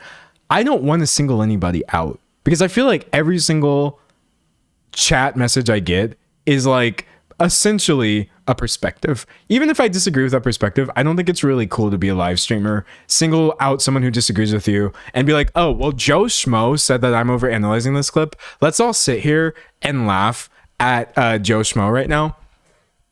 It's a perspective that exists outside of the content, or that comment. It is a sort of cultural idea that we are thinking too much into domestic violence jokes. I think that's not something that the person made up when they posted it in my live chat, and that's why I'm not trying to humiliate them. I like highlighting things like that and being like, actually, just because we have this idea that some things are just jokes and should not be overanalyzed doesn't mean we're gonna let it happen. It doesn't mean I'm gonna let it slide. Like, this is 100% a type of dude. Y'all need to watch out for your Dax Shepards in your personal lives. I promise you, you're walking past weird dudes like this every day. I love the fact that there is such a complete example of every single red flag in one human being. I think it's actually pretty great. It's pretty great. Yeah, I like it. I like it. Somebody said people really hop on the podcast and expose themselves. The richer they are, the more comfortable they are being gross. Yeah, no, it's nasty stuff. It's really nasty stuff. Anyway, I don't really have any more thoughts or opinions on Dax Shepard. So I am going to someone said sometimes one just has like a not good take, especially when trying to keep up with the live. So yay for this approach.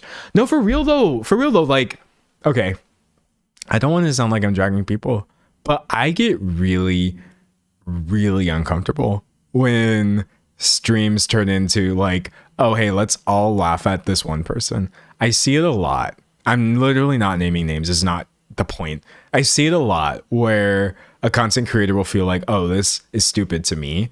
So let us all devote 1,000 people watching, 2,000 people watching. We're all going to zone in on this one person who said one thing. It's not fair.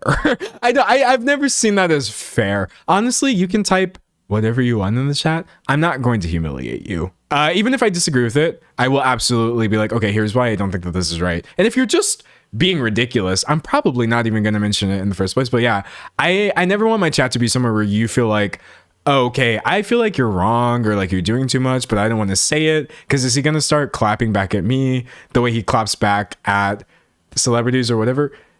Y'all ain't celebrities.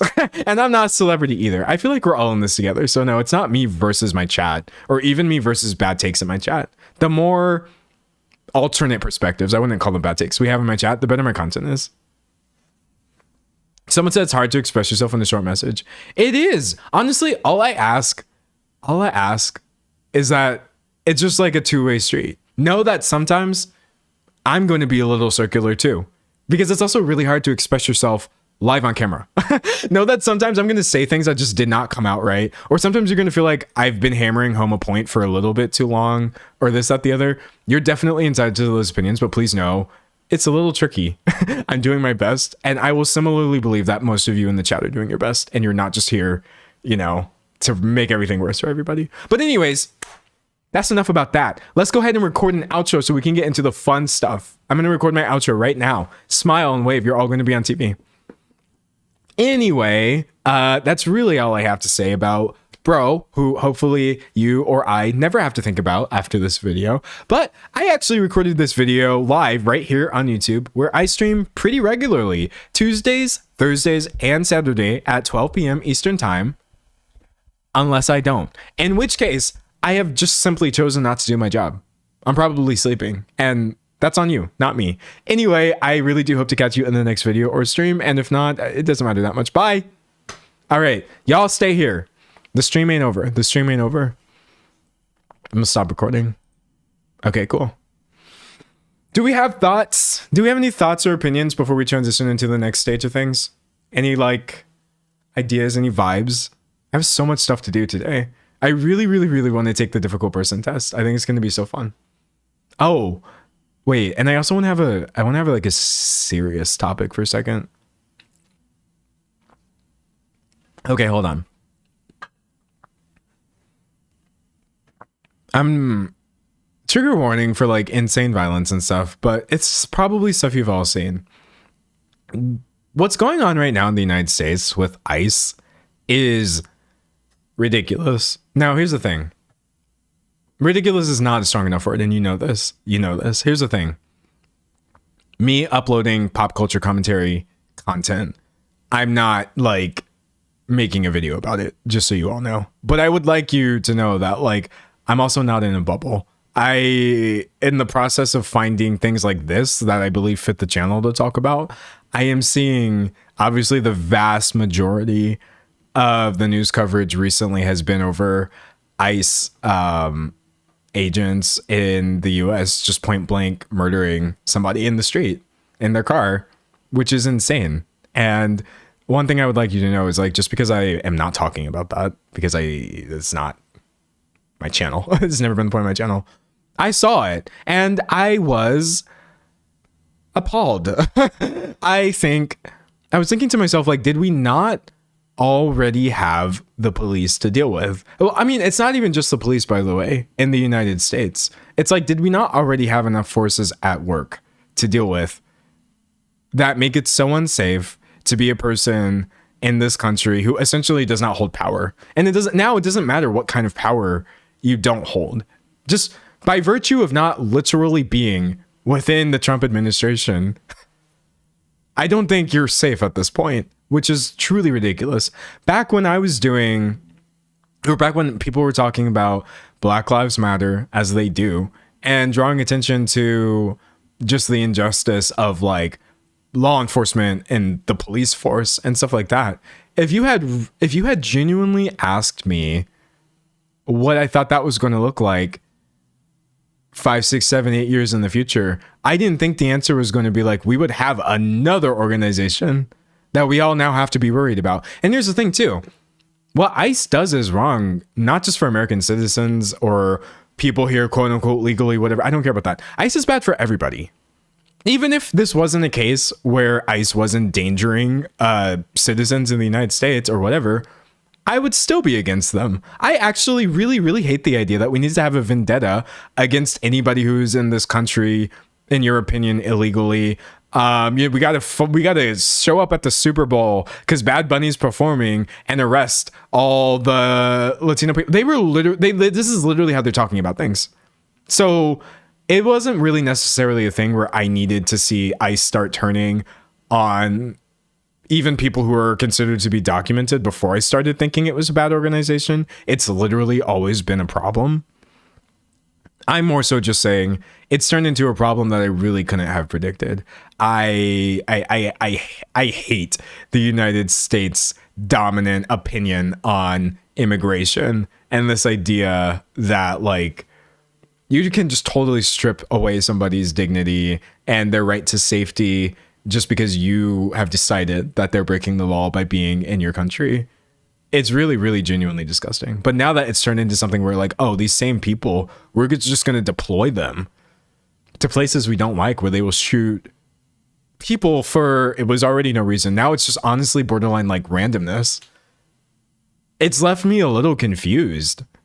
I think like before, hatred's not, it's not useful to try to understand hatred, obviously, but like before, the consistency in the position at least was something that they could claim to have, right? I feel like conservative people who are supporting ICE could at least claim to be doing it for a reason, even though it's obviously there's no valid reason to treat people this way. But y'all have literally veered into randomness. Just randomly killing anybody who doesn't agree with us. So bizarre. So strange. It was never right. That's the one thing that I don't want you to forget. If this is like, maybe you're recently getting into this stuff, learning about ICE and their methods, obviously they've gotten a lot worse, but I want you to think that like this attitude that they're displaying towards American citizens isn't right to display towards people who are undocumented either. Nobody should have to worry that they're going to get rounded up, told what to do. I don't care if you're here legally at all. That's never going to be an excuse for being treated the way ICE is treating people. And that's my sort of opinion. I felt like it's not like anybody asked me what I thought about this, but it was just weighing on me so heavily. It would just be kind of crazy not to say anything about it when most of my stream is just me talking about things that I've been thinking about.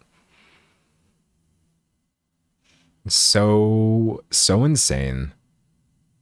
I really am not. No.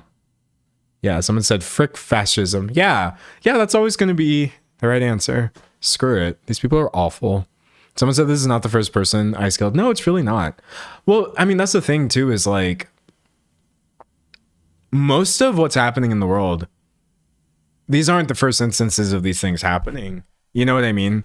A lot of these problems have been going on for a long time, but they just keep consistently evolving into worse versions of themselves. Excuse me. And that is really, really off-putting. Someone said it's so important to say people need to understand how bad things are. Yeah, definitely just educate yourself. That's the thing, is literally just educate yourself. I think too, like, I don't know. I'm not comparing, apples to oranges here, but I grew up scared of the police, right? which I believe was a helpful position for me. Unfortunately, I didn't go out in certain places. I didn't dress a certain way. I didn't talk a certain way. I didn't even walk a certain way. It was pretty horrible that I had to think about the world in terms like this when I was like 10, right? It's not really great that a mom has to say to their kid like, oh, hey, I'm going to tell you a historical fact about this person named Rodney King who was beat to death. And this is why you can't be out there being freely moving. This is why you need to be careful about how you... That's not a great way of thinking about things. And so when I think about a lot of the political change that I want for people, it's like, I want nobody to be afraid of the police. I actually really, really hate that this has now spread to almost anybody. I feel like it's like this horrible monkey's paw scenario where so much of Black Lives Matter was explaining to people, like, imagine how it feels to be constantly fearing that law enforcement could just crack down on you for existing or breathing. And now I feel like, okay, now that people seem to sort of understand this, it's because of this. It's because things have gotten worse, not better. Yeah, no, I don't know. I didn't know how anything could get worse from when I was a kid being told, like, this is how the police are. But now we've got the super police. So that's great.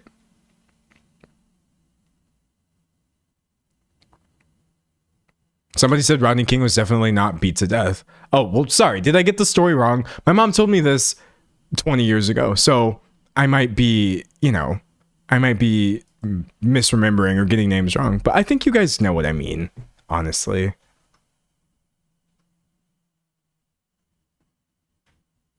I think you all know what I mean.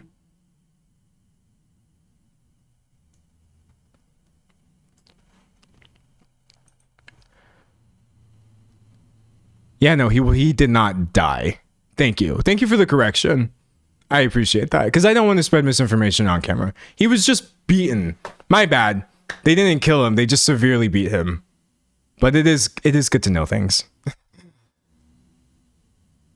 Yeah, I'm glad you know what you mean. But I'm glad you checked me. That's the thing too. Feel free to check me. Please clock me if I say things that are not accurate. I need to know. Because I don't know everything. That's the thing. I'm mostly going off the dome. But anyways, I would not like to talk. I don't want to talk about ICE anymore in this stream. I don't want to talk about police brutality. That's the thing that I think is really important in 2026. Knowing when to speak up about things, which is pretty much always, but also drawing hard lines in the sand and being like, okay, we're now going to enter a space where we're not talking about these things. So let's decompress a little bit and have a couple hours where we're focused on other things, please. Ugh. Jeez, I get the heebie-jeebies, honestly. Y'all, this is absolutely the strangest time to just try to be a sane person. Sometimes I think about what I'm saying and I'm like, okay, let's shift out of our police brutality discussion into other stuff to try to be happy before the stream ends. And then we go, Lord, it makes me feel crazy. It really does. But anyways, somebody said, what we talking about next, twin? I want somebody to distract me before I start the bad person test. I want somebody to distract me. I want to yap about something, but if y'all can't think of a good topic, then I'm going to pull up the test and we're just going to take it. No more topics? Y'all don't got nothing for me to talk about? Because this test is hilarious when I tell you. It's so funny. Hold on, I'm going to close out all these tabs. I have so many tabs open all the time. It's crazy. I don't even know how my computer works. I really don't know. All right, we taking the test, bro. We taking the test right now. Somebody said they want me to watch cat videos. Okay, hold on. Here's the problem though. 95% of the cat videos that are happening now are AI. So I almost need to hire somebody. Oh, whoa, I'm getting a lot. Oh, okay, hold on. Oh, y'all got topics now. Okay, hold on a second. Oh no. Okay, I'm gonna scroll back up and read some of this old stuff that y'all said. Do I want to talk about crochet? I Wish I could do it. And I can. I believe anybody can learn how to crochet. That's part of the thing that makes it so awesome. So should I start a crochet era? I'll let y'all know if I figure out how to crochet a granny square. Somebody said, what's your favorite bug? Ones that are outside. Oh, I love me any and every sort of bug as long as it's not within my domain. Big fan. Somebody said, let's talk about astrology. We did. It was really fun. Someone said, Tate McRae, opinions, endings, whatever. Tate McRae's music is a bop to me. I know a lot of y'all don't like her, and that's okay because you're certainly entitled to do so. But like, I just think it's a bop. We're doing rapid fire. Somebody said, do you watch Josh Johnson? I have watched Josh Johnson, and he is very funny. He's a funny dude. And it's actually not easy to be funny while you're talking about really serious things. The last show or movie that hit hard was, I watched this anime movie called 1000 Meters, I think, on Netflix. Was it called 1000 Meters or was it 100 Meters? Wait, I don't remember how many. I think it was 100.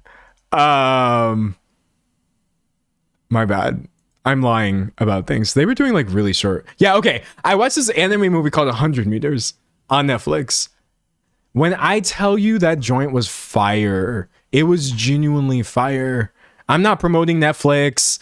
I'm not promoting anything like that. I'm just saying, you don't even got to pay for Netflix. If you can find some way to watch this movie, it was so fire. It was awesome. Because y'all know I've told y'all I like running. And so I was like, oh, they made a running anime movie. I'm finna watch that and be judgy. I watched it and I judged it and I thought it was great. It was so fun. It was awesome. Do I have opinions about yachting? No, because I'm not rich enough. And also, I would like to say if I was rich enough to have a yacht, I would like to think I would be spending that money on better things. But whatever. Have I ever played Dispatch? No, I haven't. But I did see y'all getting very excited about Dispatch, which is fun. Anyways, the last rapid fire question I saw, somebody asked me, am I a difficult person? And we're going to find out right now when I take the test. All right. I think this is the one. This is so fun. All right. So somebody's, a friend actually sent this to me and they were like, you should take this and see what it says about you. I'm going to make it bigger so we can actually see what's going on here. Obviously, if an online test tells me I'm a difficult person, that doesn't mean I am one, right? Which kind of sounds like cope, I realize. But I still thought it was kind of funny because the questions on here were really, really, really interesting. And you know what? You can take this test if you want as well, by the way. If you're on your computer right now, you can move with me. Just Google like difficult person test.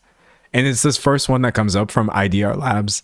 And if you can't take it right now, you can take it with me and just think about your answers and what they would be. There's only 35 questions, but I think it's so funny. All right. Question number 1. Do I often find myself saying and doing things without stopping to think? No. I strongly disagree. I actually think one of my problems, or I don't strongly disagree, I kind of disagree.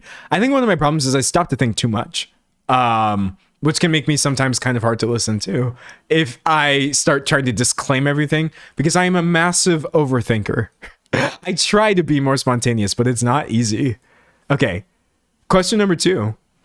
Someone said the questions are randomized in a different order. No. Okay. Well, that means you'll just have to kind of figure it out yourself, but we'll do our best. Question number 2. I sometimes get into dangerous situations. No. Sorry. When I see people and it's like, oh, this person had to be rescued from like, a cave or like a dangerous hike in the rainforest, I'm like, well, first of all, I'm glad they're safe now. For sure. Secondly, what was y'all doing in the rain? You cannot pay me to enter a dangerous situation. I'm such a homebody. Question 3 of 35. I can get pretty angry when others disagree with me. I don't think I do. I really don't think I get angry. Well, okay, hold on. Let me put it like this.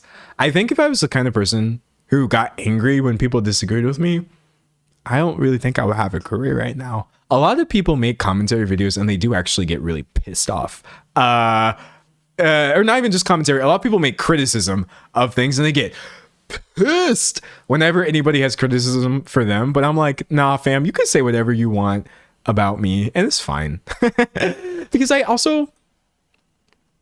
feel like a lot of times when people disagree with me, it's not worth getting upset about because they're wrong. So why would I be mad? Like, if you want to be wrong, that's fine. That's how I feel. I don't really usually get angry when people disagree with me. I often hesitate to confide in others. Oh, ooh. I do hesitate. I do hesitate to confide in others. It's really hard for me to be personal for some reason. I don't know why it feels like I'm dying. Sharing any little bit of personal information about myself, I feel like I would rather just turn into a slug on camera, and that would be better for everyone. So yeah, I have that problem. I am a unique individual who deserves special treatment. No. Wait, okay. The fact that I'm even pausing to think about this, I feel like is coming across crazy right now. I think I'm a unique individual. I don't think I deserve special treatment because I think everybody is a unique individual. Is that not kind of the whole idea of being an individual? I feel like everybody should think that they're as interesting as I think I am. So I disagree, but I best believe I think I'm special. Best believe I wake up every day genuinely thinking like, wow, I'm really that guy. So yeah, but no, you don't need to treat me differently because of it. Just watch my videos. Most people are lazy and don't work hard unless they have to. I disagree strongly. I disagree that most people are lazy. And also, what's wrong with not working if you don't have to? I have so many disagreements with that. Yeah, no, I don't like this. And also, this language is oftentimes used to be like ableist or racist. How many of us are in a group that gets called lazy? I feel like if you are like a person of color, or you're a woman, or you have any sort of disability, that's like one of the first entry points people have into dunking on whatever form of marginalized you are. I get hit with the lazy accusations for like, I think 3 different aspects of my identity. 2 or 3 different aspects of my identity. And I'm like, no, I'm not lazy. Even if I'm not working. Let's see. I think about hurting or humiliating people who annoy me. No, I don't. I can get annoyed. I am a human being for sure. For shiz. But like hurting and humiliating people who annoy me is very aggro. So I feel like that's way too much energy. I feel like if you annoy me, you should just go away and then we'll both be happier. I look down on people who unwisely share their secrets. I do. Do you know why I can't sit here and lie? Because the first hour of my stream was me making a video about some guy who I'm like, this guy is oversharing and I don't like it. I think I do look down on people who overshare. Yeah. And I may as well be honest about it. I really think privacy is an awesome thing that we should all keep for ourselves as much as we can. I like telling people what to do. I don't think I like telling people what to do. I don't know. I don't care what people do. I actually genuinely, for the most part, don't care what the average person does. Do whatever. Just don't ask me to do it. People tell me I'm out of control. He's out of control. People say the opposite about me. I feel like even when things are getting really dicey, I tend to try to remain level-headed no matter what. So that couldn't be me. I don't think anyone has ever even implied that I'm out of control.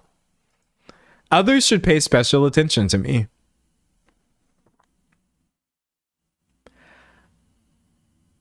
I post videos on youtube.com that no one asked for. No one commissioned me. No one wanted them. You do want them once I post them there, but I started doing this when no one was watching. I think I have always in my heart genuinely believe that everybody should pay attention to me. Special attention.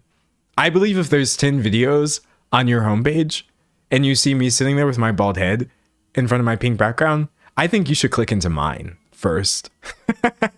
So yeah, I absolutely believe other people should pay special attention to me. I don't think you should do it at the detriment of anybody else, for sure. But I make really fun content and I think I'm very entertaining. So why lie? Why lie? Oh, the sirens are back. Other people's emotions are their problem, not mine. I disagree with that. I strongly disagree with that. I really, really don't like this idea that like I am not responsible for the way that other people feel. Now, here's the thing. I'm not responsible for the way that bigots feel. So if I see something that's like, say, I don't know, transphobic, like we did earlier in the stream, and I'm like, oh, hey, that's transphobic. Okay, if you're mad about that, I really don't care. I really don't care. That's not my fault. And that's not my responsibility to manage. But like almost any other human being who has any sort of emotional response to the things that I'm creating, I would like to know why, at the very least. So I would say I slightly disagree with that.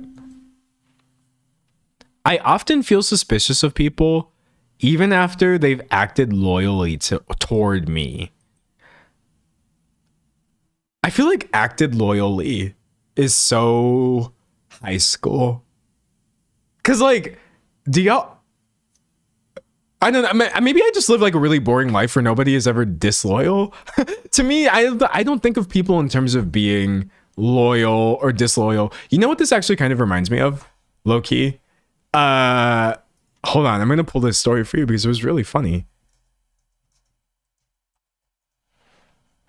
Okay, so Stevie Nicks, iconic singer, you know, legend.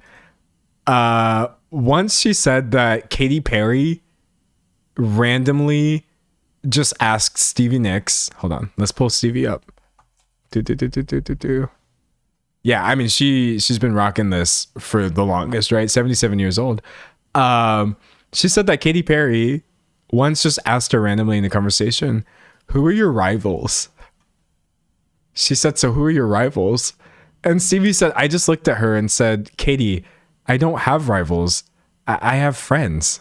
All the other women singers that I know are friends. Nobody's competing." And I do feel like there are some people who are adults, but they still kind of look at things in terms of like haters and enemies and rival. And I'm like,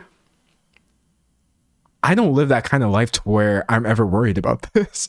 I'm sorry, this lives in my head rent free because the amount of secondhand embarrassment I get from this. Sometimes I'll randomly just think to myself, who are your rivals? But yeah, no, I disagree with this. Don't live your life this way, bro. Don't do it. I only obey those laws and rules that seem sensible to me. Well, I am Black and live in America, so I actually obey every law, whether it seems sensible to me or not, because I find that that's better for my personal peace in the long run. Let's just leave it at that. I get angry when something blocks my plans. Oh, wait, my phone's going off.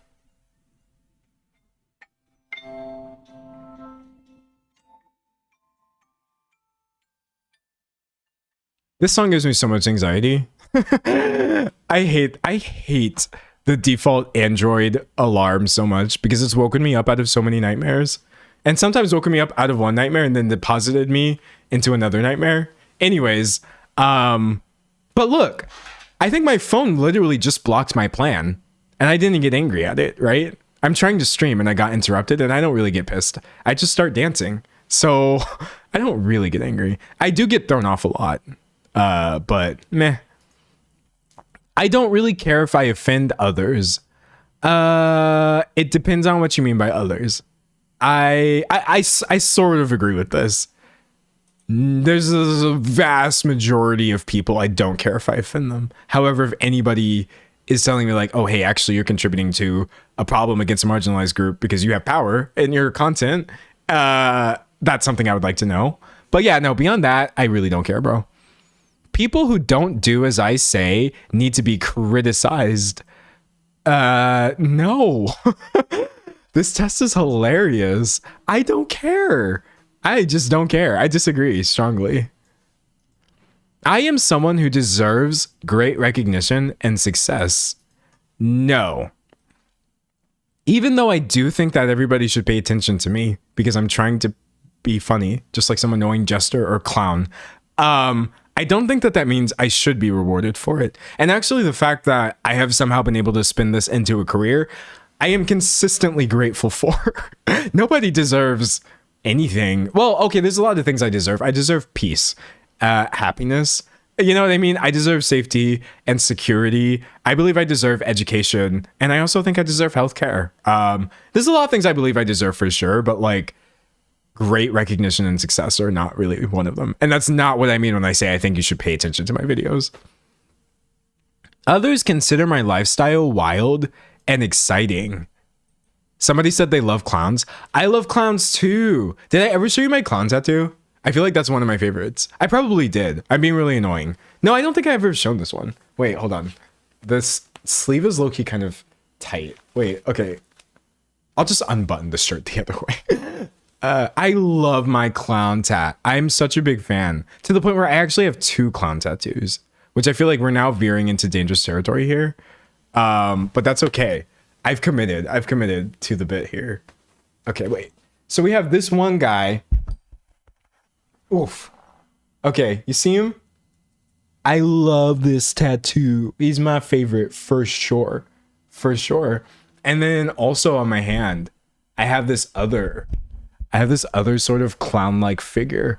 This one's a little bit more abstract. But yeah, I get heavy into the clown imagery for sure.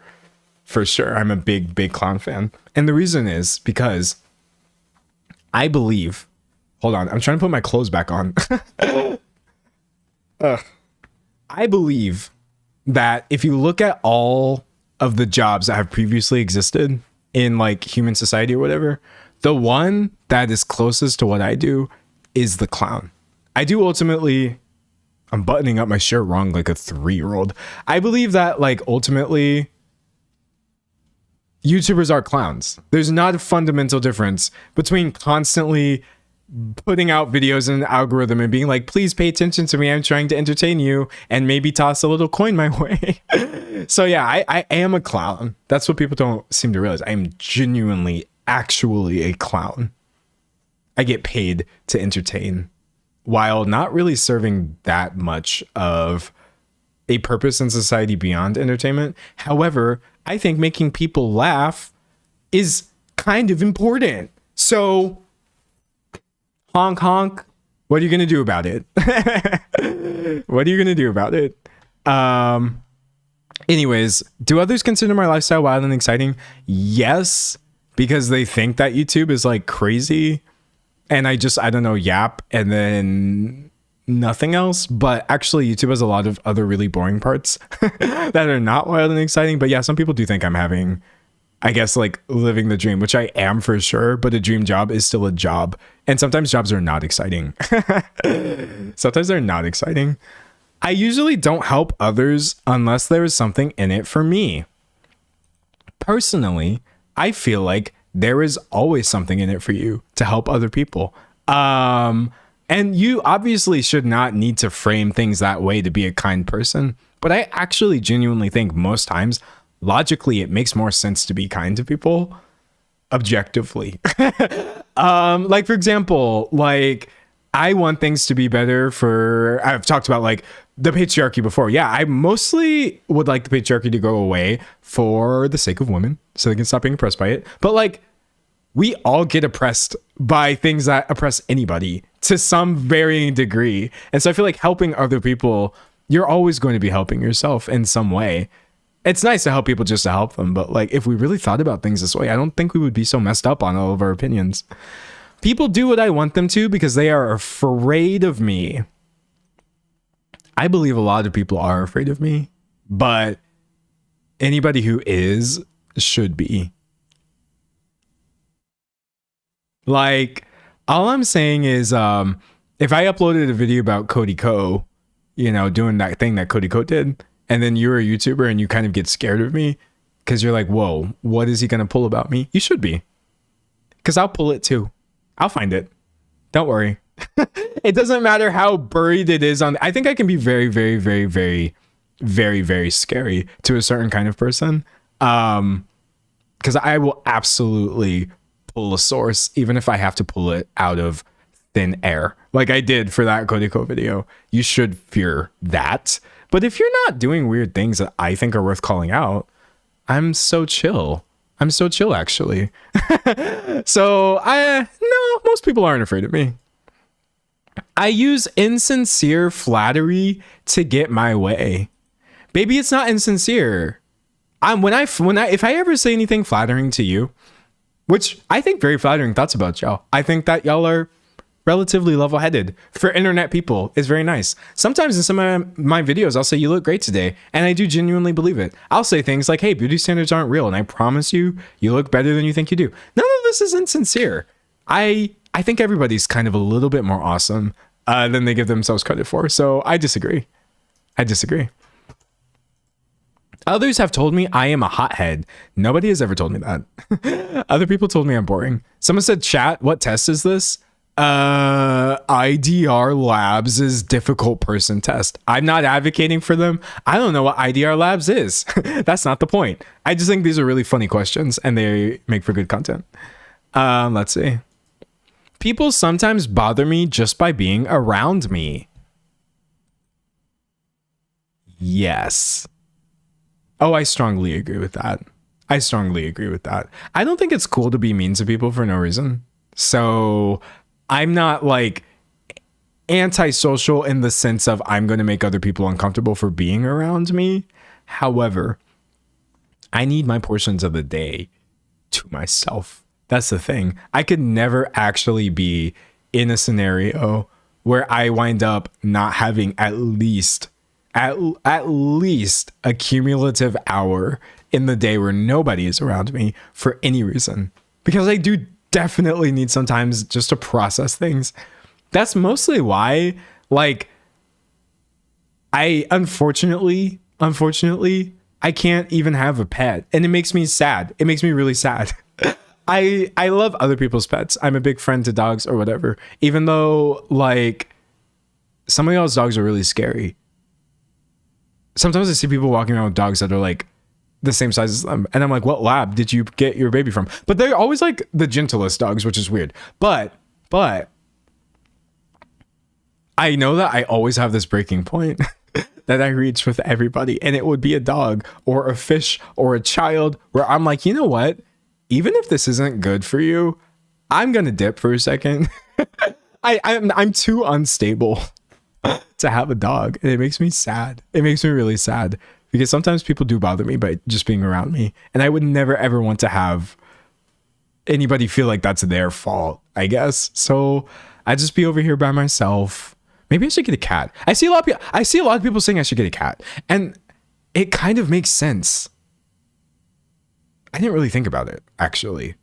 But like, cats also get bothered by people being around them. I feel like if I had a cat, I could definitely have a cumulative hour in the day where they're just doing their own cat thing and I'm doing my own cat thing. Yeah, okay, that's something to think about. I would do a lot more research, but it's something to think about. I keep track of sensitive information that can be used to hurt people at a later time. I mean, it depends on if you think making commentary videos is hurting people. I definitely don't think it is. However, more than the average person, I definitely do keep track of sensitive information that many people might wish is not being kept track of. So I don't know. I'm going to slightly disagree. No, I'm going to leave it neutral. Honestly, I guess if I do make a commentary video and somebody loses a bunch of subscribers or whatever, that hurts in some way. And yeah, I do. I don't really see a problem with that. So you know what? Screw it. I'm leaving that at neutral. I exploit others towards my own ends. Okay, now we're getting kind of crazy here. I definitely don't intentionally exploit people. Now, by virtue of living in a society, I am constantly exploiting other people towards my own ends, unfortunately. But I mean, it's true that I do this, right? But doesn't everybody? Question mark? I'm going to leave that one neutral because I feel like this is a scary question. This is a scary question. I hold grudges. I do not hold grudges. I do not hold grudges. Actually, the only thing that is important to me is to just say what I got to say. That's the only thing that's important. Once I've said what I got to say, it doesn't matter to me anymore. It really doesn't matter. Now, I do have like a long-standing grudge against certain people. Like, I would say James Charles. Everybody should have a grudge against James Charles. Does that make sense? I think you should consistently wish for someone like that to be deplatformed anytime that they come up. But like the average person, I feel like there's no point in constantly thinking about the things that they're doing. Someone said holding grudges is exhausting. Yeah, no, it's more of a thing where like, I'm trying to think about how to say this. Every single person that I've ever made a video about or that has ever been criticized by the internet wide scale usually comes back, obviously, because for most people, this is the only job they know how to do or the easiest way they know how to make money or whatever. And I'm not the kind of person that holds a grudge and that like, I'm going to make another video, right? So I only reference Cody Co because that was the last time I had a video go mainstream. I'm pretty sure Cody Co is back making content or something. I don't care. I'm not that kind of person who's actually going to hold a grudge and be like, okay, well, I called him out for this thing and he tried to I didn't make the video to make Cody Co go away. If that makes sense. And it's kind of the same thing with like, I know Shane Dawson took a really long break from the internet after the Shane Dawson thing because a lot of people were upset about that and then came back and now currently has a career. I'm not really somebody who's like, I'm mad or I feel like, oh, this is so sad that these people still have a career. I'm more so just like, well, look, as long as we said our piece, I think it's fine. I kind of said everything I wanted to say about Shane Dawson a very long time ago. So if years down the road, people are still watching this person, it doesn't matter to me. Similarly, I kind of said everything that I wanted to say about, say, Cody Co or this, that, the other. When it comes to people like James Charles, where I say, actually, I do genuinely hold a grudge against this person, is because I feel like he's still doing the thing that everybody was calling him out for, right? Usually when somebody's career goes off the rails or whatever, or they get criticized for some massive backlash, typically you have to at least change your behavior. You can't be that guy who was making a bunch of racist videos, get called out for it, disappear, and then come back and be racist. You usually have to start pretending not to be. That way you can have your little audience of racist apologists and be happy or whatever. It's actually genuinely insane to me that every few months there just is a new James Charles grooming controversy. I don't even like using the word controversy after grooming because it's so much more serious than internet fodder. That's a case where I'm genuinely confused. I don't get how you can see that somebody is using their platform to take advantage of kids again and again and again, something that you wouldn't be able to do if you didn't have the platform. And this is just a thing where like, how many years has it been since the very first time he ever got called out for this? So yeah, people like that, I have all the negative energy for. So much hater energy for people who are literally still doing the thing. I don't even understand how that works. But the vast majority of people don't fall into that category. So I don't typically hold grudges. Anyways, generally speaking, I am a superior person. No, buddy, absolutely not. No. Here's the thing. Like, I get called. What is the word that people like to use for me? I don't remember off the top of my head. Like, whatever the opposite of humility is. I don't know. I don't have humility, so I don't think about its opposite either. People use that one for me a lot, but I'm like, it's not that I think I'm God's gift to earth. I literally think everyone should think that they're God's gift to earth. Everybody should think that they're God's gift to earth. Because I am God's gift to earth. Genuinely. It's so cool that y'all are in my presence. But like, I love being in y'all's presence. I think it's such a weird coincidence that any of us are alive right now.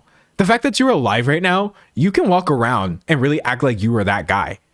That guy is not gender neutral. Everybody should like themselves more. Because also, when you spend more energy like hyping yourself up and seeing value in yourself, it's funny how you have less time to put other people down and be hateful towards other people and try to see other people as less than. Focus on yourself. I ain't focused around going around this world saying, oh, this person's not as cool as me, or this, that, the other, or I'm better, or I'm better. I'm just focused on being the genuinely like coolest person I can be. I want to be so cool because I am. It's awesome. I get angry more frequently than most people I know. I disagree. Sadly, I think I don't get angry as often as I should. All right, there's only 6 questions left. I avoid direct conflict with people who may be useful to me in the future. No, I've burned a lot of bridges just by nature of saying some of the things that I've said in videos. And I don't care. I enjoy coming out on top after humiliating others.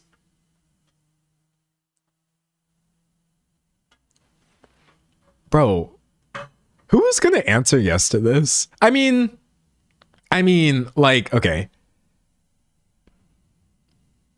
I enjoy being vindicated. I think anybody enjoys being vindicated. So if I am for a really long time saying something and everybody is saying this thing isn't true and you're bad, boo, we hate you. They hated Jesus because he told the truth.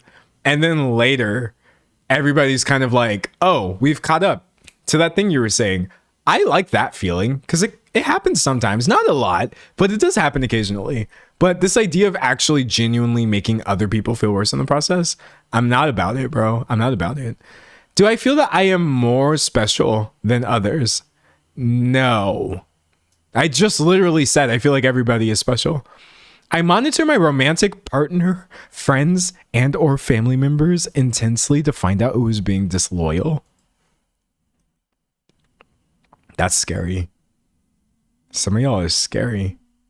Some of y'all are really, really, really, really scary. Because some of y'all, the answer is yes. You don't even have to tell me. You don't have to sit there and lie because I've been on the flip side of this. I've been monitored.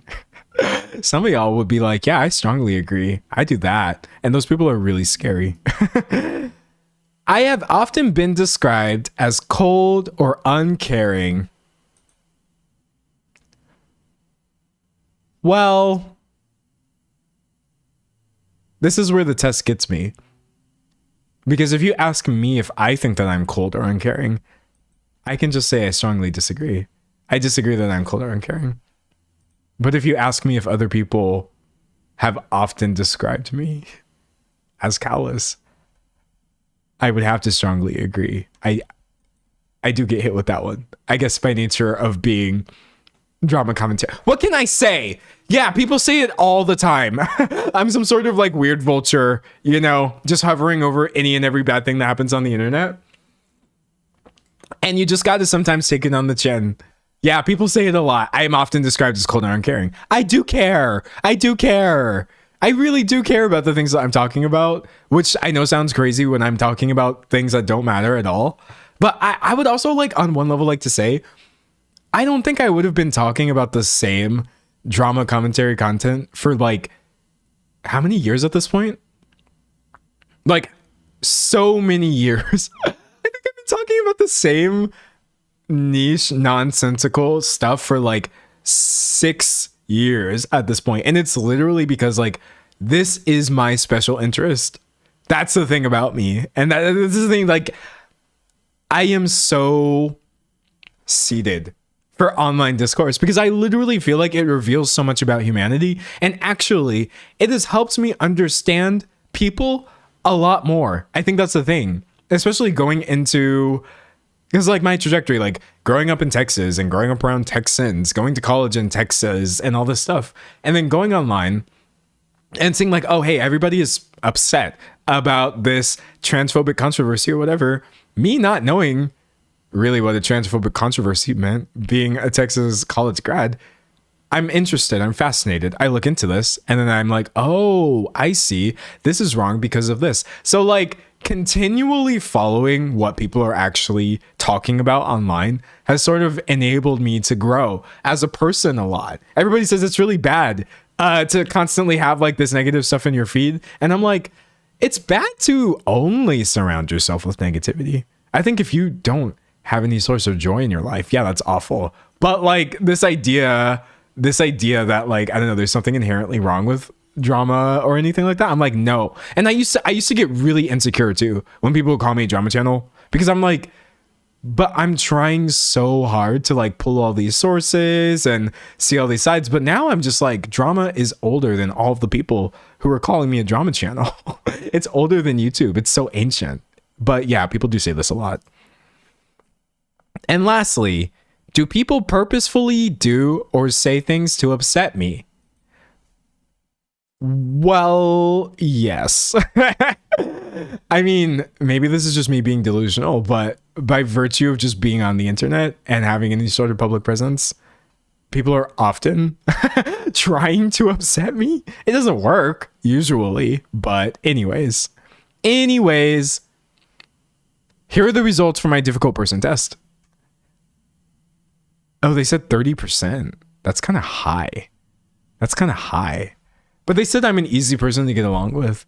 I mean, like, so my main issue is that I'm suspicious and callous. You know, if anything, you would think that grandiosity would be higher.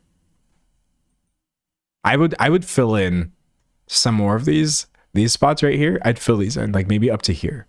I have, in my delusions of grandeur, I mean, they're not even delusions. It's crazy. It's really crazy. But yeah, I think all the rest of this looks good. Someone said, how do you not get so triggered? Not getting triggered is easy for me now at this point in my life, when people have been saying the most heinous, triggering things to me constantly ever since I literally uploaded one video years ago. I can't get, that's the shortest answer. The amount of like, okay, I usually don't talk about like slurs or like people actually being hateful towards me or anything like that, but I've always been black. I've always definitely had elements of like feminine presentation, even though that's not what I was doing. I'm not the one gendering it, but I have things that read as feminine to other people when they gender me. So those two things together, people have seen fit to say the craziest things about me that you wouldn't. Bro, the way that some people talk about me online, and I'm literally talking about 0.05% of people, but 0.05% of hundreds of thousands of people, or like millions of people. If you look at people who have seen all of my videos ever, it's enough people for it to lodge in my subconscious. Like, I've seen some really triggering things online. I've seen some awful, awful, awful stuff about what people thought was about me. But the thing is, like, I feel like when you reach a certain level of hate, it's not even about me anymore. You know what I mean? If you were out here typing comments about how I am some sort of confused, not a real man, which that's kind of funny because I am kind of not a real man. Yeah, I'm some sort of confused. That was a non-binary joke. I'm a non-binary man. Confused, not a real man, everything wrong with society, or like I'm quick to call everything racist and I'm ruining everything on it starts blending together into me thinking like, oh, this comment is about you. That's mostly how I don't get triggered. I could have answered that question a little shorter. I mostly don't get triggered online because I think when people are being really, really, really, really, really triggering, they're actually talking about themselves. You're just illustrating to me the level of insanity that you are okay with typing out on the internet, which actually has nothing to do with me. I was just in the wrong place at the wrong time. So I really don't take it personally. You know, that's just me. Now, granted, that's only like the most extreme version of the criticism I get. I would say 99% of anything anybody has ever said to me online has been fine. Even if it's things like where people outright disagree with me, that's okay. But yeah, that 1%, I can't let it get to me because I can't even take it seriously. Hold on. Actually, I don't see too many people talking about this, but is anybody here in a marginalized group and kind of doesn't take slurs against themselves seriously? Now, I really want to make this clear. It is serious to use slurs and it's not right. I'm going to step up and say this isn't right, but I'm going to be honest. If someone was to call me the N-word, I would just laugh because I'm like, are you serious right now? Do you know how many words are in the Merriam-Webster dictionary? You pulled that one out. What are we doing here? What did you think I was going to vanish in a puff of black smoke because you decided to be really racist to me right now? I find it kind of funny sometimes. And I'm only talking about myself, me. I don't think it's ever funny when anybody is racist towards anybody else ever. It's not funny. But yeah, no, for me specifically, I get to a point where like I genuinely cannot take people seriously when they're trying to use slurs or whatever. I'm just like, this is a serious thing that you're doing, but like, what are we doing here?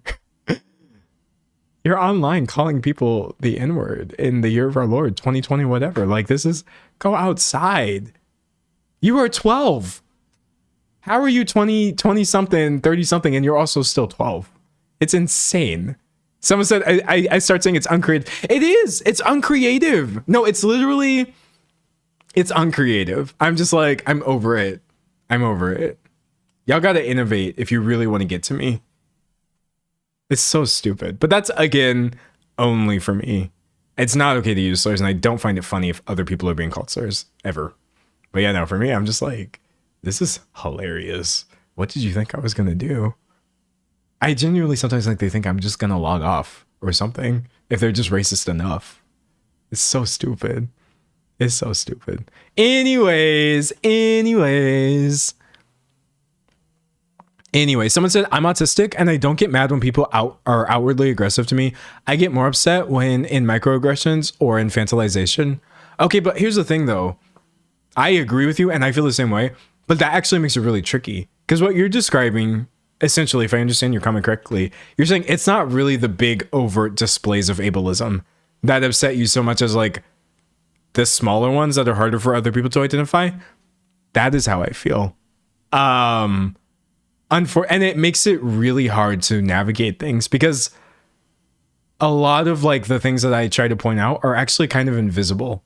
A lot of the things that actually genuinely upset me, truly, and just I find them offensive, the average person wouldn't understand what made me mad. And it makes it really, really tiring to just kind of exist sometimes because I'm just like, oh my God, I'm so beaten down by these things that most people don't realize are real.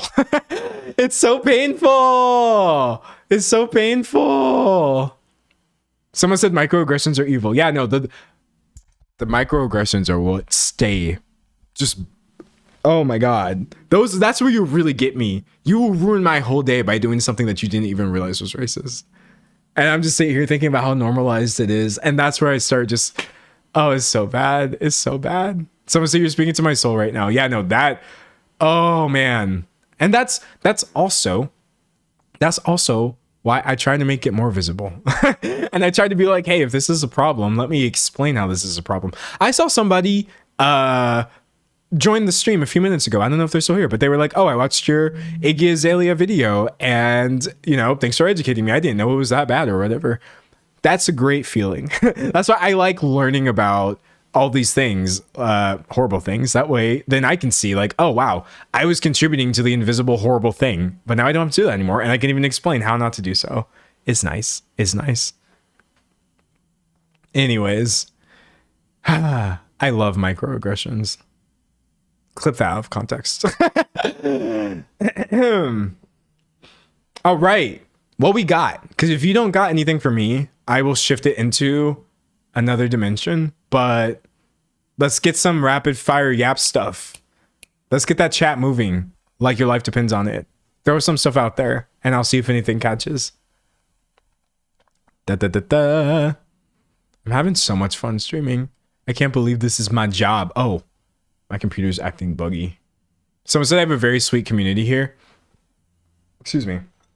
I do. Sorry, I'm like belching. I'm like, I love my audience. No, yeah, I do. I have a really sweet community. I'm really happy about it.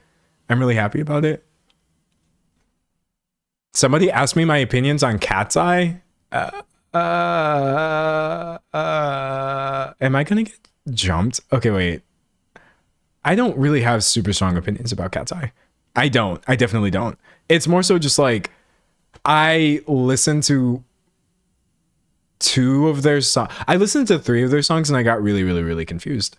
And listen, if you're a Cat's Eye fan and you're like, hold on, he's misrepresenting my girls right now, feel free to stop me. But I'm gonna tell you what my experience was with Cat's Eye. Okay. Gabriella. I watched this video for Gabriella and I was like, oh, Gabriella, this is like really catchy. And I liked it. And I was like, oh yeah, Cat's Eye is cool. And then I watched this video for Gnarly and I was like,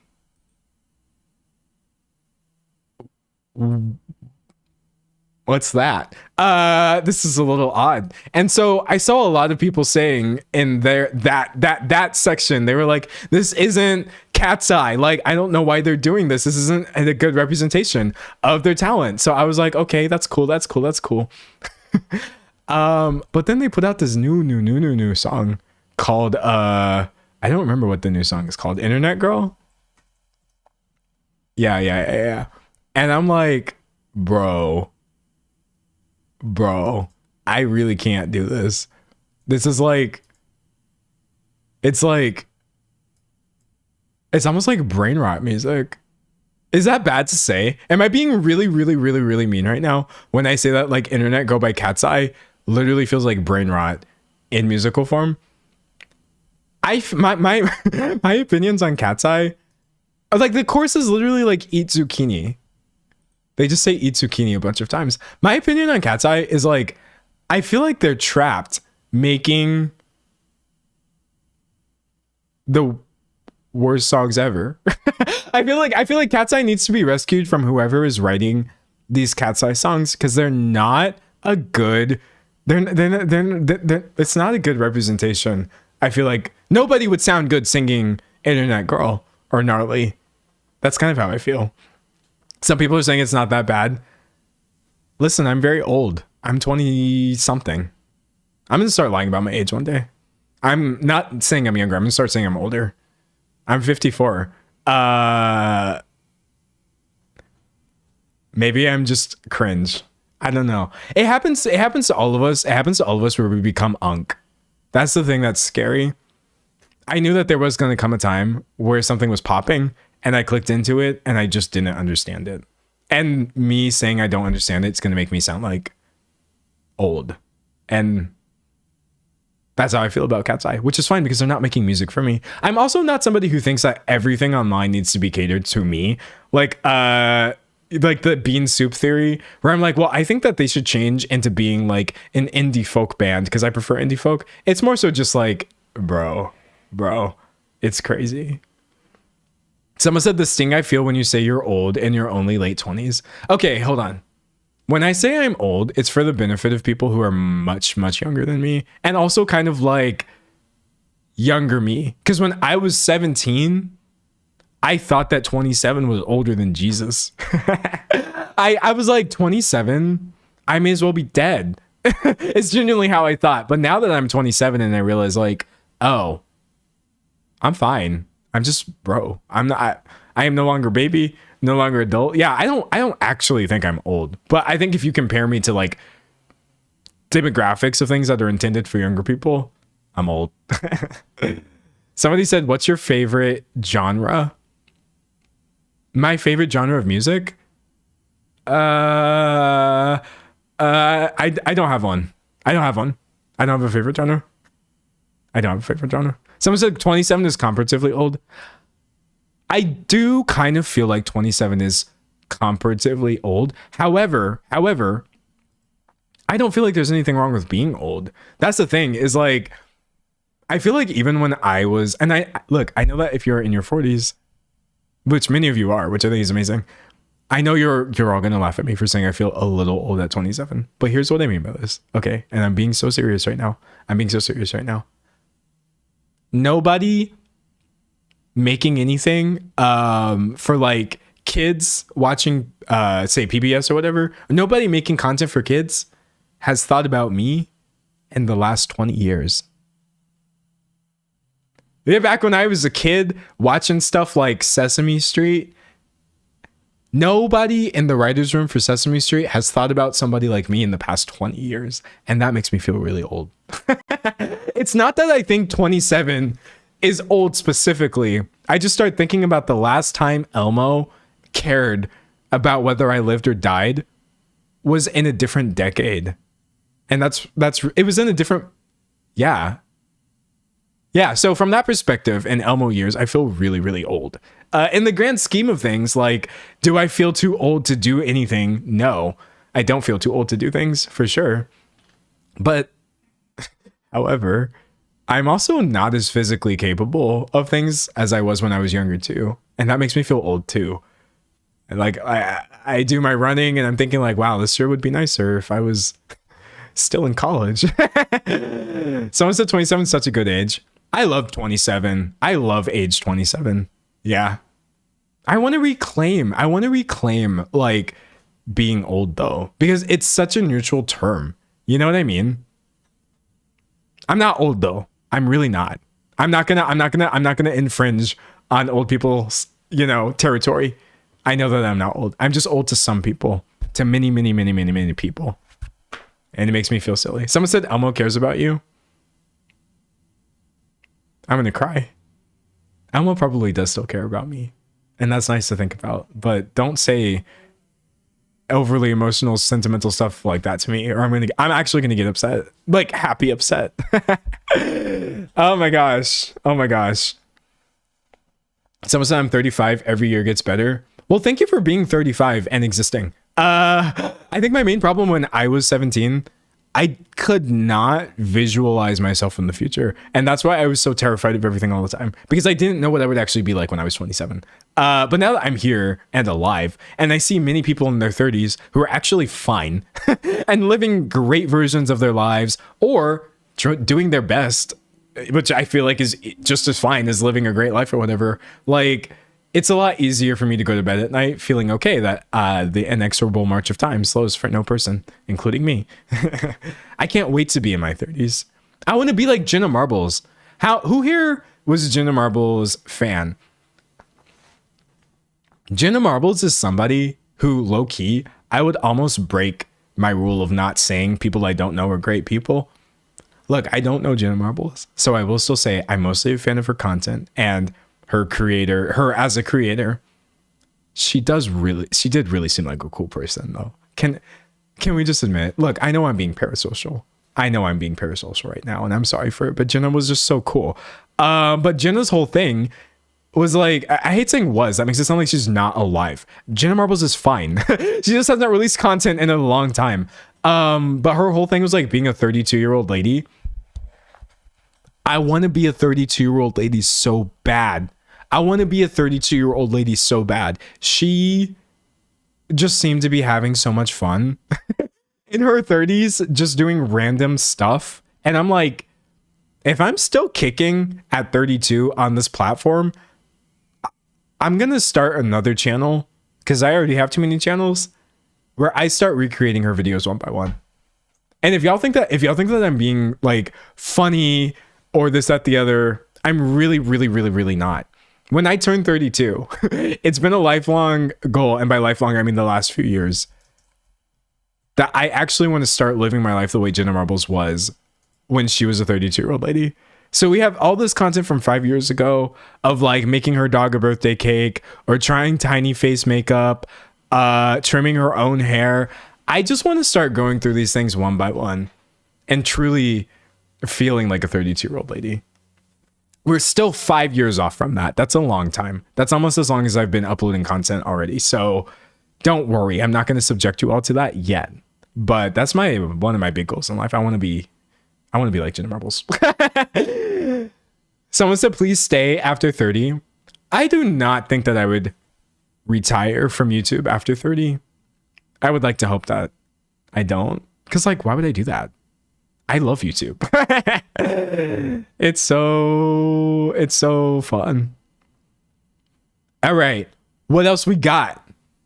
Someone said she left at such a good time. Dude, listen to me. If I could go back in time, I'll go to our oldest videos. If I could go back in time, start YouTube 15 years ago, and leave 5 years ago, I would do it in a heartbeat. I would do that in a heartbeat. If I could go back in time, start YouTube earlier and leave earlier and just never deal with this modern internet, but still have had a really good time of my life on the internet, I would do it. I would absolutely do it. Yeah, a lot of people are saying they would do it too. It's the first thing I would do with the time machine. What would you do? Start my YouTube career earlier so I can leave earlier. Back before everything turned into what it is now. Oh my gosh. Someone said I miss her, but good for her. Yeah, I feel the same. And rest in peace to her dog. I got so sad when I saw that. Anyways. Someone said, would you ever start doing sponsorships? Oh yeah. I'm going to start doing sponsorships. Let me tell you right now. I'm not going to do like crazy sponsorships, obviously. I don't plan on promoting honey. I think I've heard a lot of bad things about honey recently. I'm not going to sell y'all BetterHelp or anything crazy like that. And also, if you ever want to skip an ad in my video, do it. YouTube, I think at this point, will show you commonly skipped sections. Now, granted, I'm still going to try to like write them nicely so that it's not just horribly boring content. But yeah, no, I'm totally doing sponsors in 2026. And here's my reasoning for that. Why did I just mime smoking a cigarette? I have literally never held a cigarette in my life. I don't even think that's what I was doing. I was just doing like a weird scratching my top. Okay, I scared myself. Anyways, this is making it seem like I smoke and I'm hiding the fact that I don't know what this was. Cut that out. I feel like there's two main ways, honestly, of like trying to run a YouTube channel. And it is either like you try to get your audience to give you a bunch of money, or you try to get other people to give you money to get access to your audience. I don't want y'all giving me a bunch of money. I don't want y'all giving me any money. I would prefer in 2026, you should not be paying me to watch videos for free online. However, I'm finna let these brands pay me to tell y'all about some stupid products. Okay? I can say this now because I haven't signed any contracts for any stupid products, but like, it's easier to run a channel when I don't have to rely on ad revenue. That way, if I'm saying something in a video that is like serious and YouTube is like, oh, actually, you should not make any money because you dared to say, I don't know, assault instead of abbreviating it or whatever, I don't have to worry about like, oh, okay, I guess that whole video was, not something that I should have made money for working on. So yeah, I'm a big fan of the sponsorship model for sure, but I'm definitely going to be paying attention to my sponsors and making sure that they're not a bunch of nonsense. Someone said YouTube sponsors are like 90% bad. I don't know. I think that hold on. I am not a reliable source. I am incredibly biased towards YouTube sponsors, but I do genuinely think that there are services that are fine to promote that are not that bad. Like, I don't know. They're not all bad for sure. But so many of them are bad, to be clear. I do think YouTube is a hotbed for sponsorship controversies. Someone said you didn't do it accurately. Okay, see, I don't know how to hold a cigarette. And that's fine. That's fine. Actually, speaking of cigarettes, I'm not going to make this into a video because I don't really have a point to make about it. But I saw recently that like Gen Z is like smoking more, kind of. Excuse me. Like smoking cigarettes. And I think the main reason that I don't think that this is like a crazy thing where I need to be coming in super heavy as somebody who's not a smoker or whatever is because like I'm not really blaming people for coping with the environment that they're in, obviously. I'm more so just like, yo, that's rough, buddy. Of all statistics, to see like everything is awful. Oh, and also younger people are smoking actual cigarettes more now. I'm like, wow, that's rough. Understandable, but rough. Sometimes I feel like it's more vaping. It's not even, no, that's the thing. Like, it wasn't just vaping. It was literally like cigarettes. And I was like, there's no way. I thought they were so expensive. I thought they were so expensive. Somebody said, how can they afford them? They're so expensive. Yeah, no, for real. And you know what? The thing is too, like, it kind of depends on how you're measuring the data anyway, right? I feel like there's multiple ways of measuring this to where you can either point out that they're not smoking or they are smoking more. But yeah, I don't know. It's not good. Someone said they are. Yeah, no, they are. It's kind of becoming not cool, but it's like, oh man, I hate it. In general, people are way too alarmist about things that are like drugs essentially, or like alcohol or cigarettes or this, that, the other. And I'm like, I really don't like the way that most people talk about it, because I'm just like, it's everybody's choice to do what they will. That being said, I think I'm more so just sad that like more people feel like they need a smoke break in this environment because everything is so rough. This is where the most of my like, oh, this really sucks goes out to. Yeah, it's not cool. It's not cool. Someone said, as a Gen Z, bro, I cannot even smoke or drink or vape. Even if I wanted to, it all tastes so nasty to me. That's me, personally. That's an opinion that I have that has nothing to do with people who are smoking or drinking. Personally, I can't do it. Because for some reason, I just don't have the anything. It just registers as like, ah! And also when I was a kid, I was really asthmatic. And it was not good. So smoking in general is actually kind of like scary. It's kind of scary.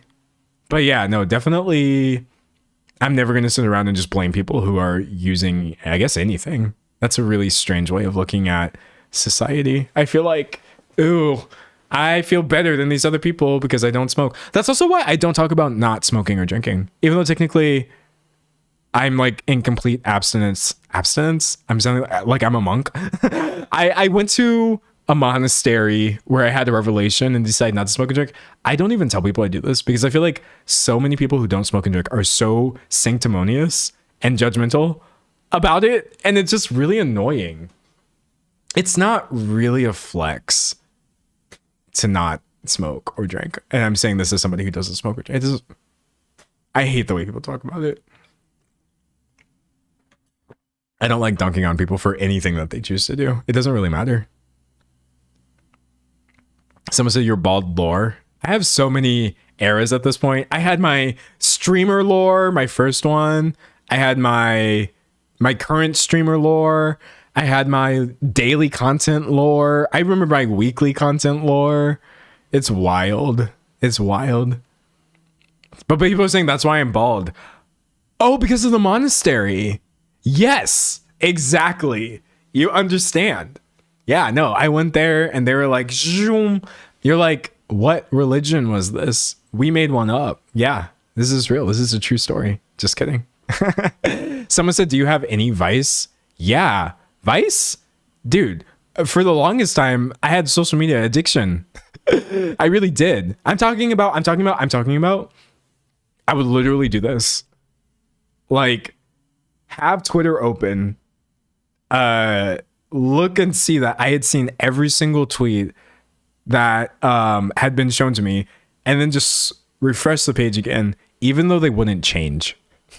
Even though I knew they weren't going to change, and there's no way that anybody had tweeted anything. It got so bad for me. I would open apps and just keep refreshing them, hoping something new would come up because I was desperately trying to get some form of dopamine. I was spending so much of my time and energy on social media to the point where it was detrimental to other things that I was trying to do in my life. It It was bad. I was trying to like block things off of my phone. I was trying to like make it to where I could not go to these websites because I knew I wasn't going to get any work done. So yeah, no, that's another reason why I'm not like, oh, I don't do these things. I do my own things, and they're not good either. But that was many years ago. I wouldn't describe my usage of social media as anything like addictive nowadays, thankfully, because I did eventually kind of figure out things that worked for me. Someone says social media addiction is so real. It is. Well, I mean, that's the thing is like you can be addicted to anything, if you feel like you need it and it's at your detriment though. You feel like you can't go without it, but it is messing things up for you. It's really, really, really rough. It's rough. Someone said, how did you get out of your social media addiction? I had to stop using it.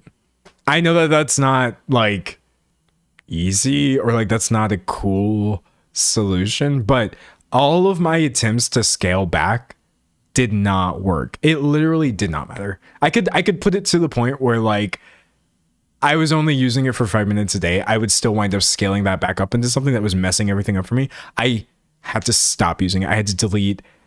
Also, right now, I don't have any social media on my phone. I do have TikTok because when people send me TikToks, if you're not logged into TikTok, sometimes they will just play other things.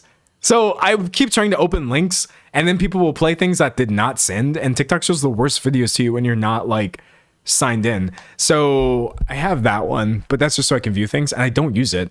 I just essentially had to stop using it because there was no real vision of normalcy for me there. And then I was able to reintroduce it. So that's my answer. How did you stop using social media in a dysfunctional way? I had to stop using it completely and then relearn how to use it functionally. I was not able to scale back. And that's just me. That's just me. Someone said, I wish I could disable Reels and not the rest of Instagram. Bro, Reels are so... Oh man, Reels are like a wasteland. I mean, I'm sure people are uploading really cool things for sure.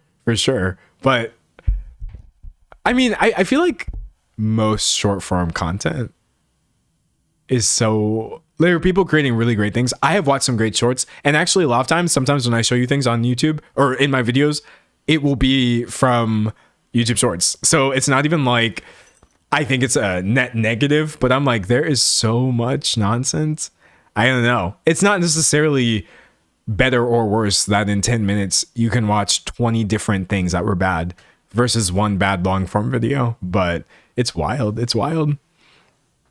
Someone said Reels is 95% ads. I can't even use Instagram anymore because I feel like Instagram has become so bloated in terms of like so many features that nobody asked for.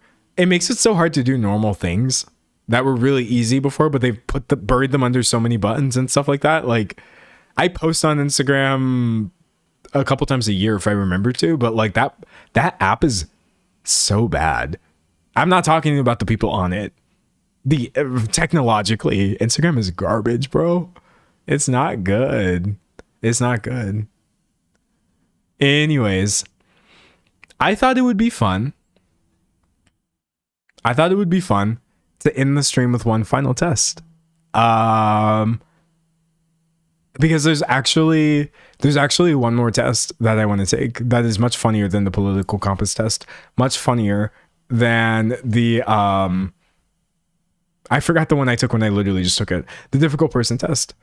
I want to take one of those alignment tests. Does anybody here play D&D? Do y'all play Dungeons and Dragons? Are y'all super nerds like that? I don't play D&D. I don't even have a reason for doing so. I just don't. But I feel like alignment is typically thought of when it comes to D&D for some reason. It's this alignment test is so unhinged. Y'all, it's so funny. I can't wait to take this one. Okay, great. All the D&D folks are going to see what my character would be like if I was actually doing D&D. All right.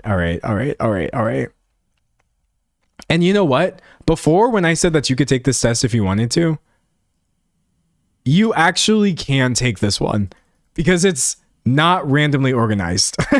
So sorry, I misled you before where I said you could take this one. You can truly Google alignment test and then just this easy Damas one that comes up. Look, this might not even be a good test. But I don't care because the questions on it are so funny. They're hilarious. They're so funny. All right. And if I answer some of these in a way that you feel is very unhinged, just know that I'm being completely serious.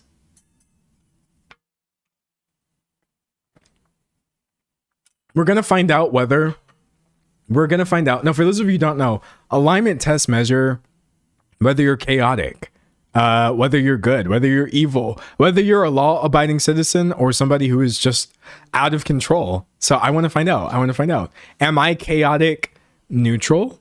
Am I lawful good? No, I'm not lawful good. What am I? Actually, before we start the test, I would like some of y'all to guess.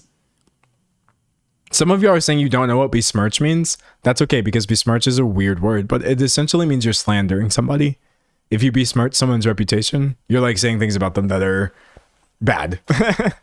Like besmirch, meaning, yeah, to damage the reputation of someone or something and the opinion of others. All right. But yeah, go ahead and guess what I am, and let's find out. Question 1. Family elders are expressing disapproval of you to the rest of the family.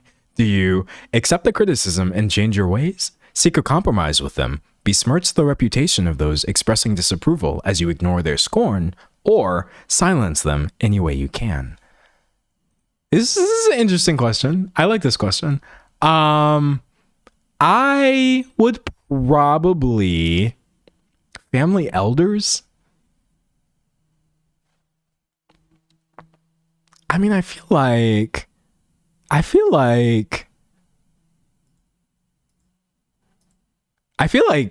like what do we mean by silence them? I think is the question. I guess it says any way you can. Oh wait, hold on. I guess saying any way you can makes it sound like I'm willing to do really crazy things, which I am not willing to do. I mean, I feel like a little bit of silencing goes a long way. Just like a little bit. Just scare them a little bit. You know? You've got like great grandpa saying that, you know, you're ending the world because you came out as non-binary or whatever. You know, but he's like halfway gone. You can show up. Wear a Jesus outfit. Spook him in the middle of the night and be like, it's me, Jesus. You're going to go to hell if you keep saying mean things about your great grandkid. That would silence them, for example. But like, I wouldn't kill somebody. So I guess I will leave it at I would besmirch their reputation. Yeah, I would just start. If you want to talk smack about me, I guess I would start talking mad smack about grandpa. Would you give up a promising career? Wait, I forgot about the voice I was supposed to be doing. Would you give up a promising career to aid the family in time of need? In a heartbeat, yes, with some reluctance. Only if I was certain I'd be able to return to my career soon. Or no. I'm gonna say no. I would not give up my career to help my family because I feel like if your career is popping, you can help them. If I'm like trying to be a famous singer, this is D&D, so I'm trying to be the most popping bard in the tavern. I'm trying to be like DJ Bard Dingo or whatever. I don't know. This is the stupidest name ever. This is why I don't play D&D. I don't have good ideas. But if like my career as DJ Bard Dingo is popping off, it'll be pretty easy for me to help the family. I just have to send some doubloons their way or whatever, right? Versus like, you know, my family's out here dying from the plague or whatever. It's like, okay, great. You're dying. And I just pulled out of like Fantasy Lollapalooza, Tavern Coachella. So now you're dead. I'm not popping anymore. Who is this serving? So yeah, I'm absolutely going to prioritize my career. And I'm not sorry about it. So stupid. Would you betray a family member to advance your own career? Yes? without a twinge of guilt? Yes, if I could do it secretly, I would resist the temptation, or I find the very idea abhorrent. Well, they said a family member. Like, if this said, would you betray your mom to advance your own career? I'd be like, no. What? That was my first ride or die. Literally. So I would not betray, like, my mom, for example. Like, I'm not thinking parents. I'm not thinking siblings. But again, we mentioned that great-great-great-great-grandpa is already kind of, you know, and he's getting a little problematic in his old age. I feel like a little bit of betrayal. I don't know. Maybe that would contribute to the overall silencing from before. So, yeah, I would do it. I would do it. Yeah, it has to be the right family member, though. It has to be the right family member. Do you respect the leaders of your family? Either their words guide my actions, they're role models for me, they're often out of touch with my life, or they're out of touch with reality. Do you expect the leaders of your do you respect the leaders of your family? I don't know. Do I respect them because they're the leaders of my family? No. But like, they're fine. They're decent people. I think they're often out of touch with my life. How about that? I don't think they're out of touch with reality per se, but like, I guess. If your family had arranged your marriage to someone loathsome, would you go through with it, proud to serve your family? Agree, hiding your reluctance, subtly work against the union, or flee? Bro, I'm dipping. I do not care. If I don't want to do it, I'm not doing it. Oh, what about the bloodline? I guess it's ending. I guess that's what about the bloodline. It's over. It's never been more over. Whole family dead. I'm not having kids. Sorry. Someone will tell our story in the future. If it's so important to you that we pass down our legacy instead of an arranged marriage to continue the bloodline, why don't I just become so iconic that they never stop telling stories about me? That way, when the next realm of bard DJs come along, they only want to sing songs about me. It's like the same thing as having a kid. So I would just dip. I would flee. You're estranged from a family member. On his deathbed, he seeks reconciliation. Do you speak to him but hold your ground? Refuse to speak to him? Discuss your estrangement openly and without rancor? Or actively seek reconciliation and heed his dying words? So this is about great-great-great-great-grandpa again. So he's dying now, as I knew would happen, because I silenced him and betrayed him. But now he wants to now he wants to be a little sad. He wants to be a little sorry about it. He wants to be a little like, oh, it's my final moments.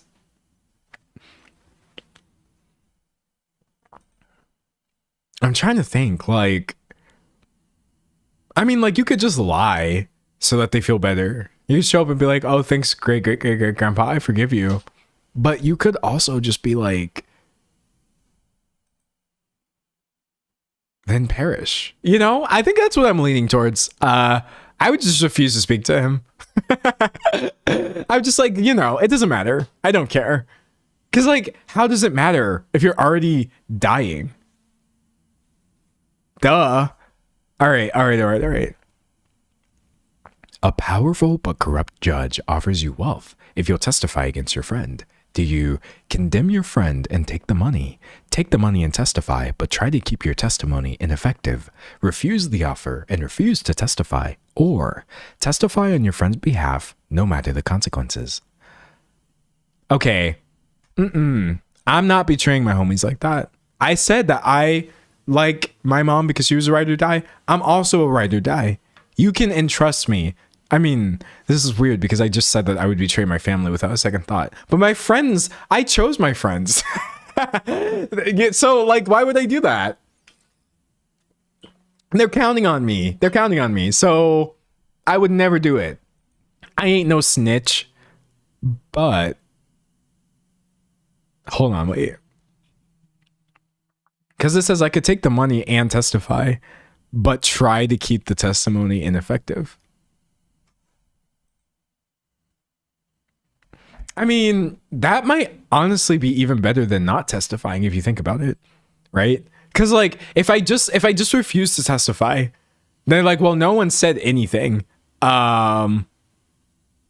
And then my friend might get jailed anyway. But if I'm like, oh yeah, I'm gonna testify for you. Yeah, I'm really gonna help you book my friend for that coin, right? Those doubloons. But then I give a testimony that is so horrible, so incomprehensible, and hard to follow that they just wind up having to retry my friend. I think that's the move. So I'm gonna take the money and testify, but I'm gonna try to mess up the whole case. I'm gonna obstruct justice. Yeah. Okay. Do you become close to friends or hold most people at a safe distance? Either I have an abundance of close friends, I have some close friends, I have few close friends, or I try to keep people at a distance. I would mostly say I have a few close friends. I'm not like a clique, a crew. I have so many people, around me. I have some people that are close friends. Yeah, let's go. It's my fellow tavern DJs. Have you ever betrayed a friend? Have you ever been snaked by a friend and just for the clout they do it again? Have I ever betrayed a friend?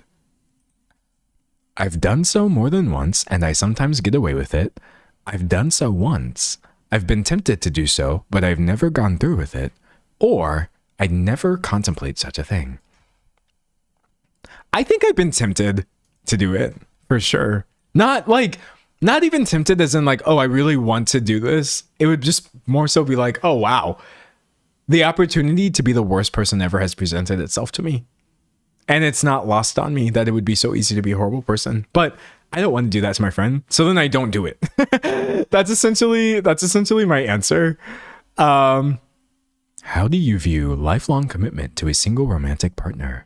I have or want such a romance. Such a romance would be ideal if it's achievable.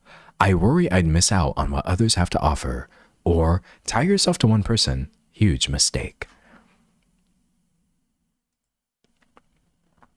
I'm gonna say I have or want such a romance. Because I think that lifelong commitment to a single romantic partner is so lazy. It's my exact brand of laziness. I don't want to constantly reinvent myself and find myself and learn and grow from a string of relationships. I want one person. I'm like, let's just try together and not try beyond that. That is my ultimate idea of romance, is never having to think about other people ever again, except for one person. So yeah, big fan. Someone said being poly doesn't make you more or less chaotic. Yeah, exactly. Even if I was like, no, I want to date everybody or anybody who I want or who wants to date me, that's also a completely valid answer. Personally, though, I'm like, let's just keep it minimal. That's me. Do you insist on repayment when lending money to friends? Yes, and I write up a contract so there's no misunderstanding. Yes, but I try to be flexible about the exact terms. No, although it's sure nice to be repaid. Or no, they just owe me a favor. What about no, because I don't give people money? I mean, I've given money publicly. In videos, you have seen me give things to charity, but like to my friends, usually I'm more like, I can help you some other way. Oh, wait, someone said I forgot to switch my choice back on the other one. Oops, wait, hold on. Oh, I did. Okay, wait, thank you. I'm going to say no. I definitely don't insist on being repaid. If I give something to somebody, I am actually giving it to them. So, yeah, that's me. Are you still in touch with your childhood friends? Yes, we correspond regularly. Yes, we try to keep in touch. No, I move around too much. Or, no, I don't have anything in common with them anymore. Well, that's just sad. That's just a sad question with a sad answer. The answer is no. I'm not still in touch with my childhood friends because I feel like I'm so far removed from childhood, and the people who knew me then, we wouldn't have anything to talk about. But that's like really sad. I hate that question. Boo! I'm sad. Okay, hold on. Let's move on. Let's hope the next one's actually funny. Let's say the next one's actually funny. Do you donate time and money to improve the local community? Yes, the needs of the community are my top priority. Yes, I donate as much as I can once my own needs are met. No, I don't have enough time or money to spare.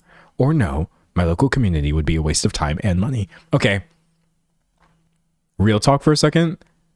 So many people genuinely do think that donating to their community or supporting their community would somehow be a waste of time, not seeming to realize that, like, you know, making things better for some people makes things better for all people. So I can't even answer this question jokingly.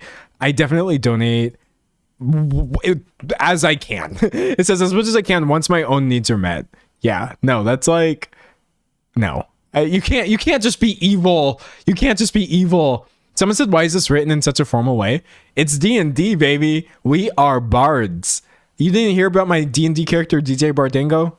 The most popping bard in the tavern? Yeah, that's why. I don't play D&D, but that's why it's written this way. All right. I'm going to start moving a little faster. I'm going to drop the voice for a second because there's a lot of questions left.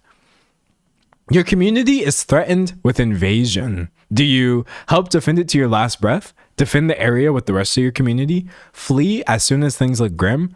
Or cut a deal with the enemy to act as a spy?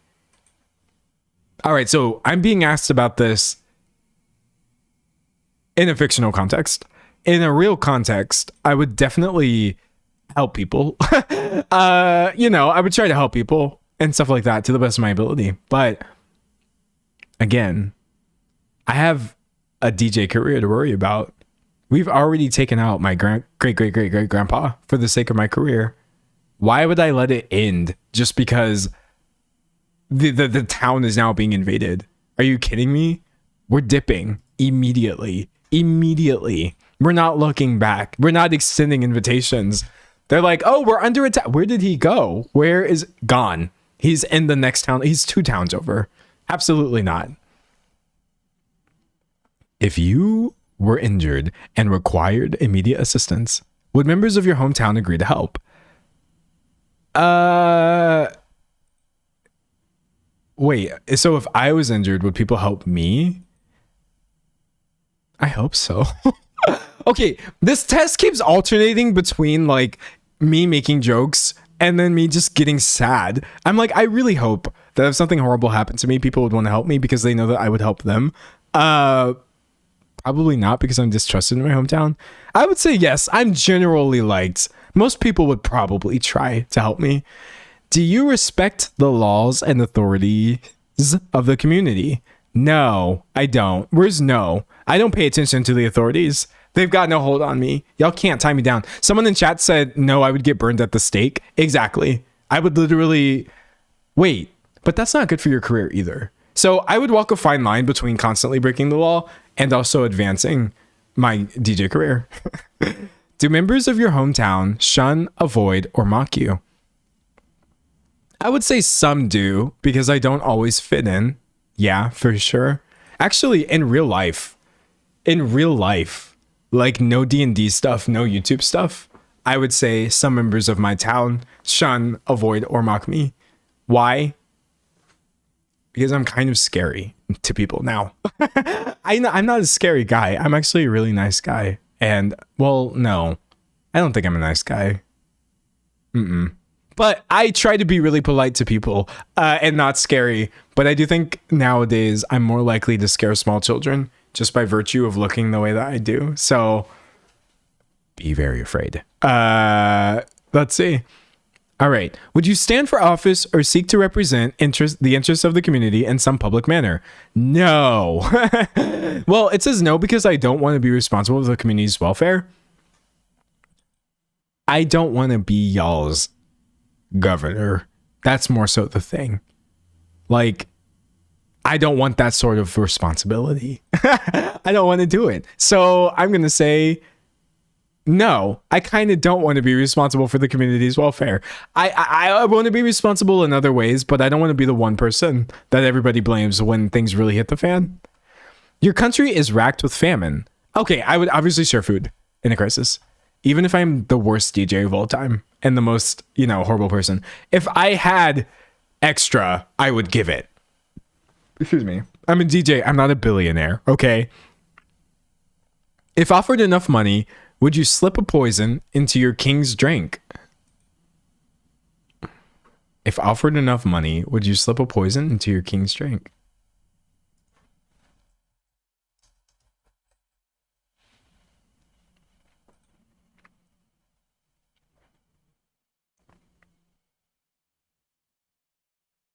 I mean, I don't have a king, right? We live in America, but this is like a fictional scenario. I don't know why there's a picture of someone on screen. I don't know how that got there. If offered enough money, would I slip a poison into your king's drink? Walking a little bit of a line here. All right, don't tell anybody about my answer to that, because I feel like a certain brand of person's really going to hate that joke I just made. But that's okay. They'll live. 21. A plague is sweeping across your country. Would you undertake a dangerous mission to find the cure, heal the sick as best as you can, avoid contact with the sick, or flee the country? Well, a plague did sweep across my country. And what did I do? I just stayed inside to try not to give it to other people. So I guess I mostly avoided contact with the sick. Yeah. Do I respect the lawful authority? No. Rulers are invariably corrupted by power. I think for the most part, I'm not a big fan. No. If you were offered a reasonably lucrative deal, would you spy for a hostile foreign power? What? No. Okay, hold on a second. A hostile foreign power? No, I'm a DJ. But then again, being a DJ would low-key be such a good front for international espionage. Because who's going to expect the guy in the back of the tavern dropping the worst beat you've ever heard in your life on that loot? Also being the person to slip the poison into the king's drink. Low-key, I would do it just because it's a good story. I'm going to say yes. This nation could stand to be knocked down a peg. Okay, wait, this is pretty good. This is pretty good. Do you rely on the government to enforce contracts and property rights? Is the alternative me enforcing? If the alternative is me enforcing contracts and property rights, I think I mostly rely on the government because, like, I'm not even going to get up and tell people, oh, sorry, I asked for this burger without ketchup. I'll just sit there and cry and eat a ketchup burger. So, yeah, I'll definitely leave it to the courts.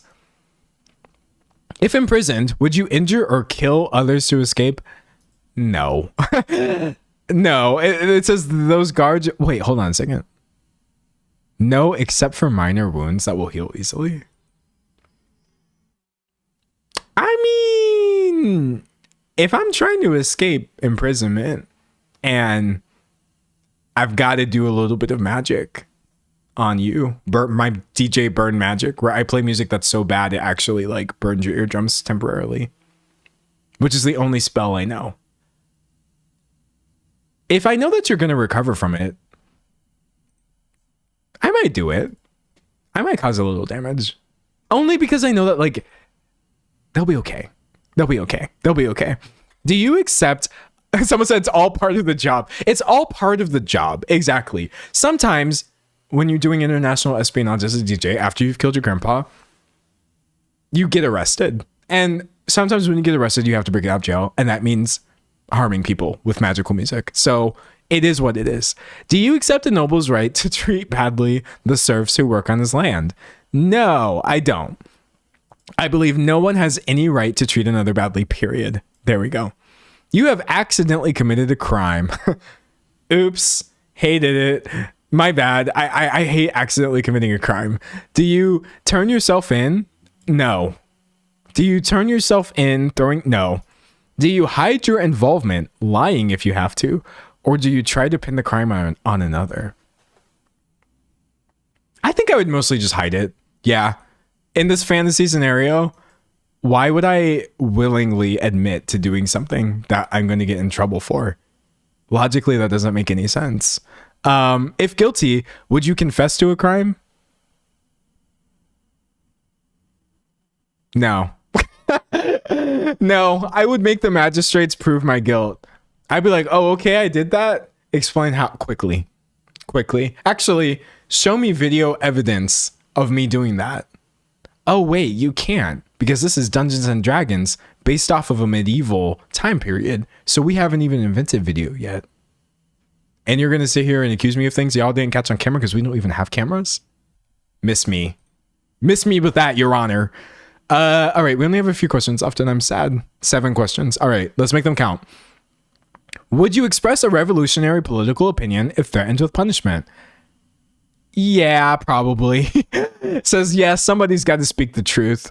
While traveling, you witness an assault. Oof, it doesn't say what kind. That's scary.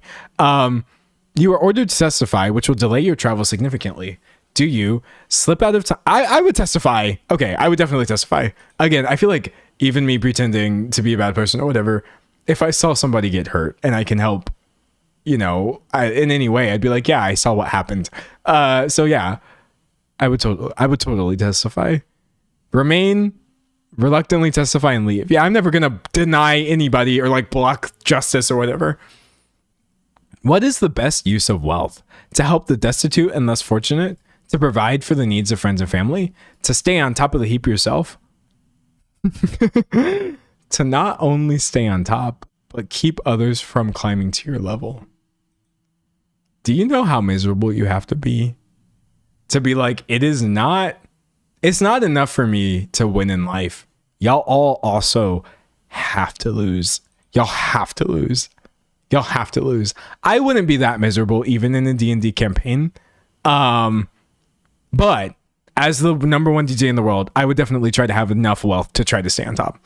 When confronted by beggars, do you give generously, moderately, only what you wouldn't miss anyway? $1 or $2 at most? Or do I ignore them as I walk by? I would definitely help. But let me ask you this, chat. If you see DJ Bardango helping out a beggar on the street, do you think it's genuine or is it PR? That's the thing. We're entering a level of neutrality that even the things that I'm doing that are allegedly good could still be for my ultimately evil means of furthering my career as a DJ, releasing the worst music you've ever heard in your life. So yeah, I'm gonna give, but this is still all part of my plan to enrich myself. I can't wait for someone to click into the stream out of context and have no understanding of like how I would answer most of these questions normally. It's okay though. I'm committed. There's only 4 questions left. I have to keep the bit going. By using magic, you could fool village merchants into thinking your copper pieces were made of gold. Fraud? Do you?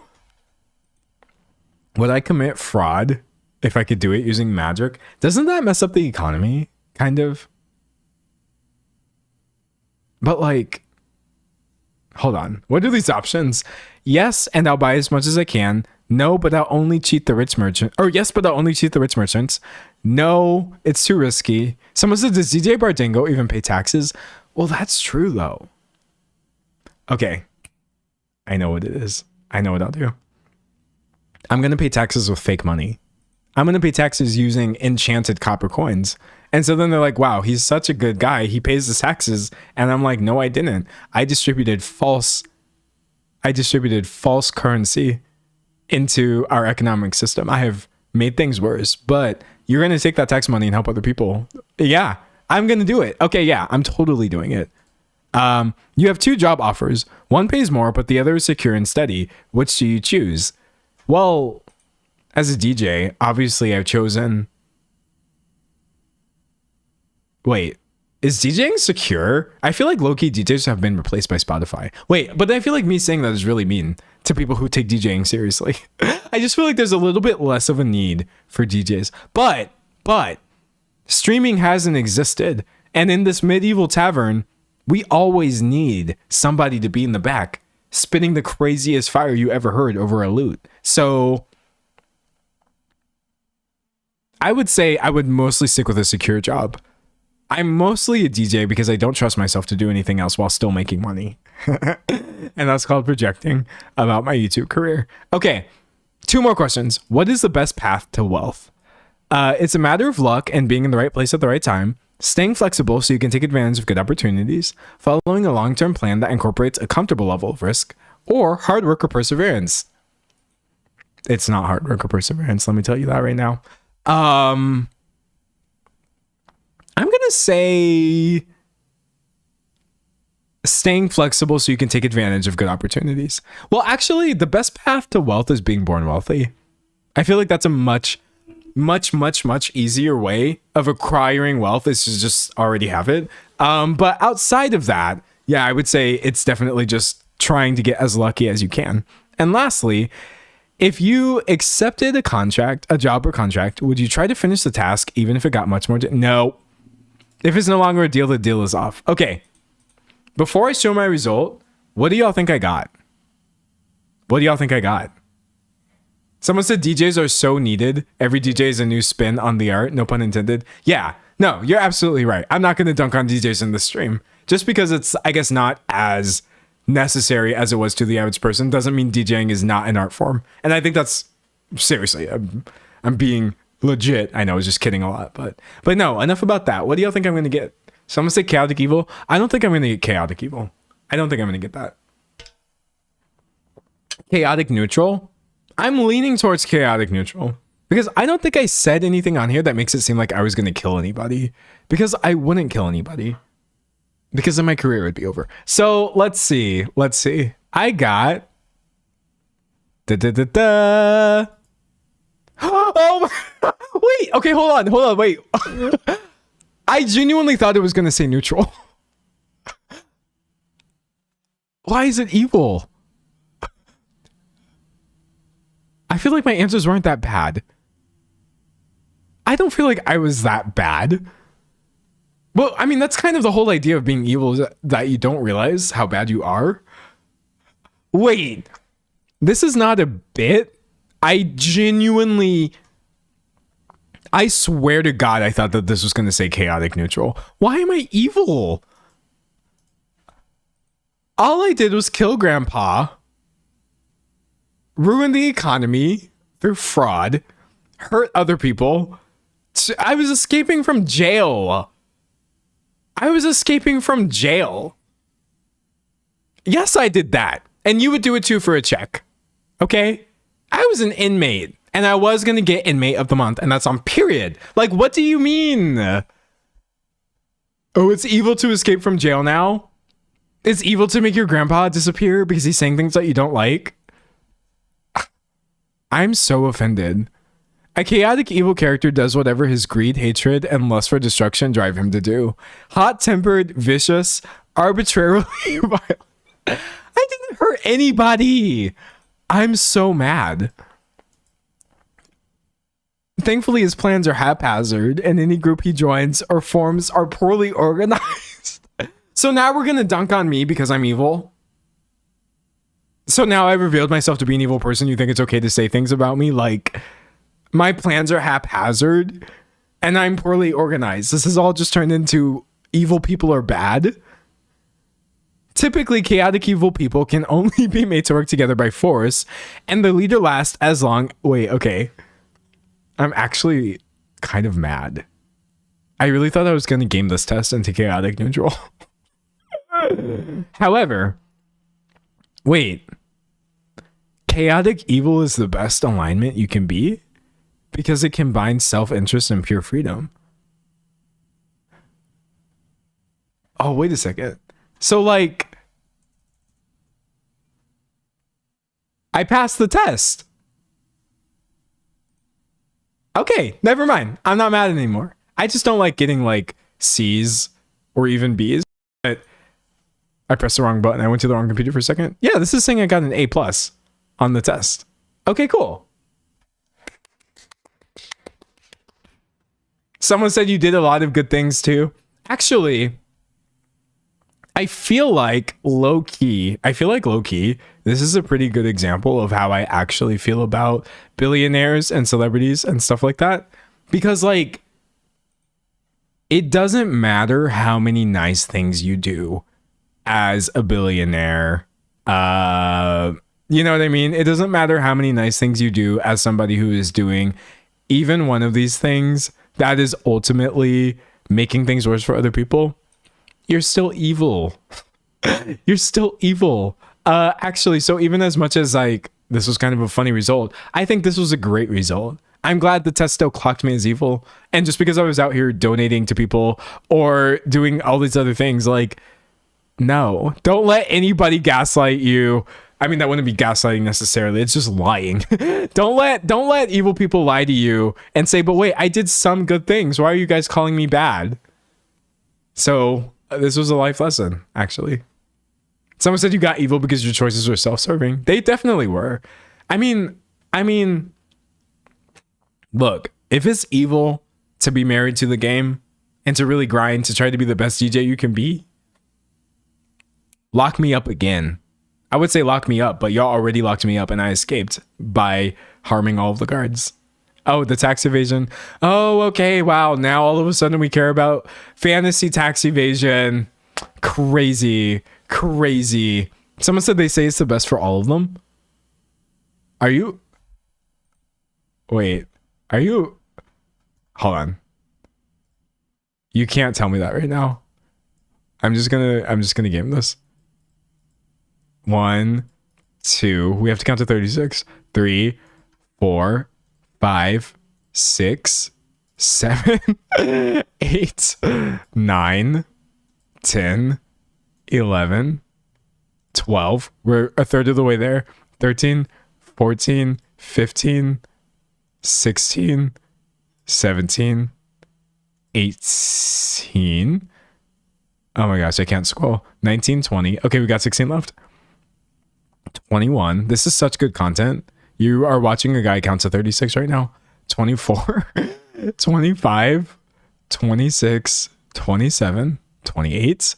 Okay, we're almost there. 29, 30. I have to see if this is true, because if this is, I'm actually, why would they lie to me like this? 34. Or you are lying. Whoever said that may have been lying to me. We're about to find out. Oh my god, it does say it. Wait, so no matter what I put, it would say that I was the best one?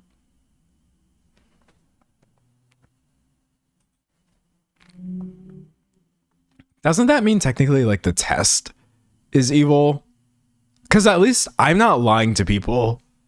I don't think any of my answers back when you said that I was chaotic evil was me lying to people and telling them that they were the best.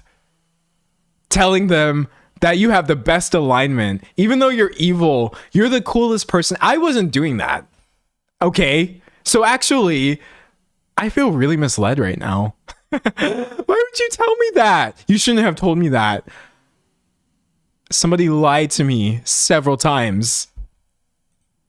They told me that I was hot and cute and beautiful. But I was none of these things.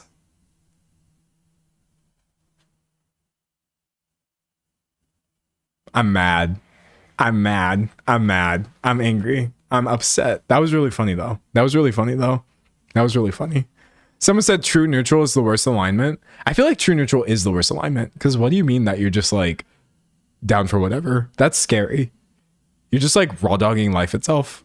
All right. Anyways, well, do y'all have any last thoughts? Because listen, I'm finna clock out for the week. I'm about to log out Saturday, nothing else. But if there's anything else y'all want me to talk about, now is the time, because I'm not going to see y'all till Tuesday. Well, I mean, like, I'm probably putting up a video before then, maybe, but we'll see.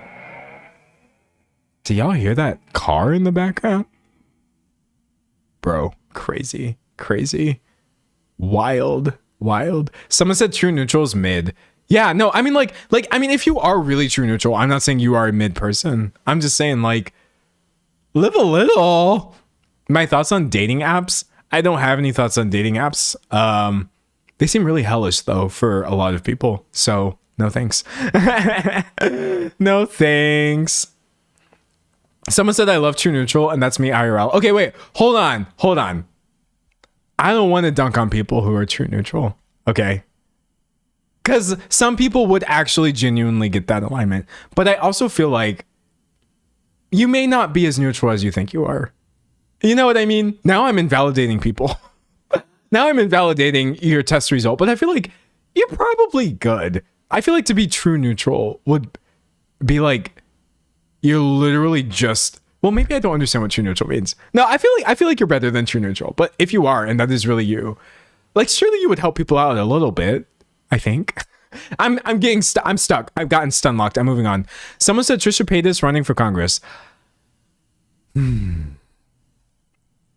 Kanye West, Jeffree Star, Trisha Paytas. Who else is on this list of mine? It's not that big of a list. But I have a running list of people that I just don't talk about. I just don't talk about them. I really don't.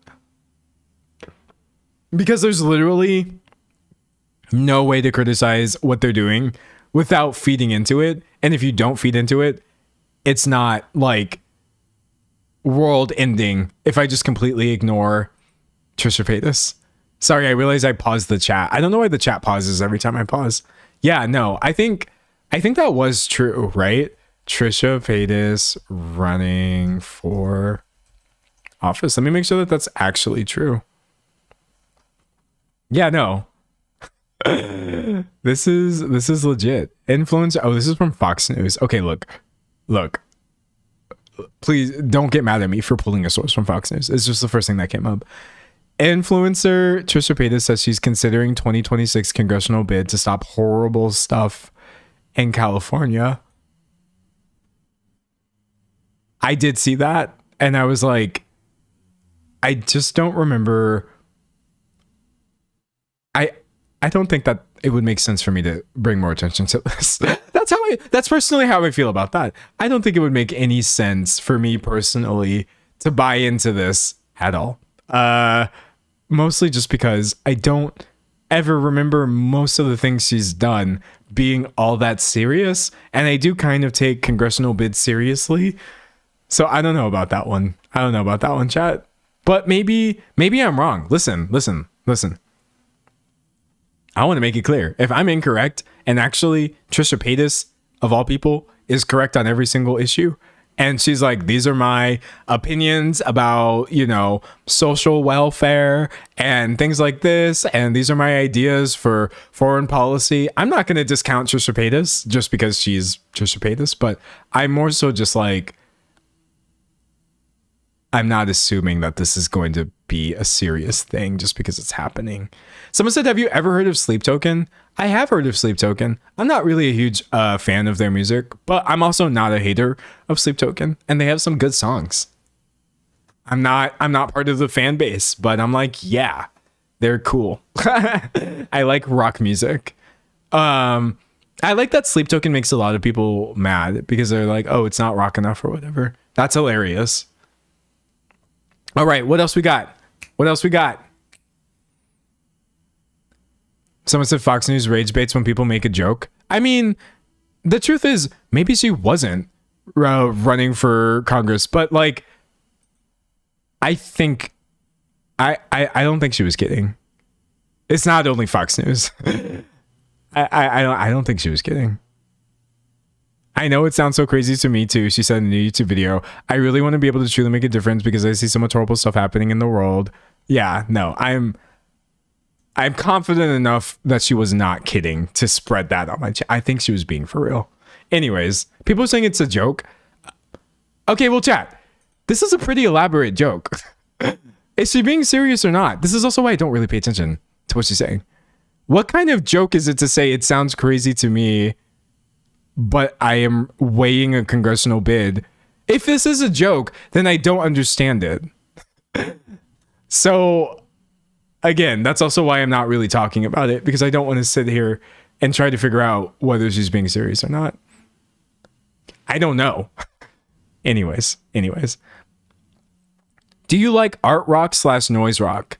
Not really, because I can't even really name that many art rock / noise rock groups. So I'm a bad person to ask. Thoughts on Avatar: The Last Airbender?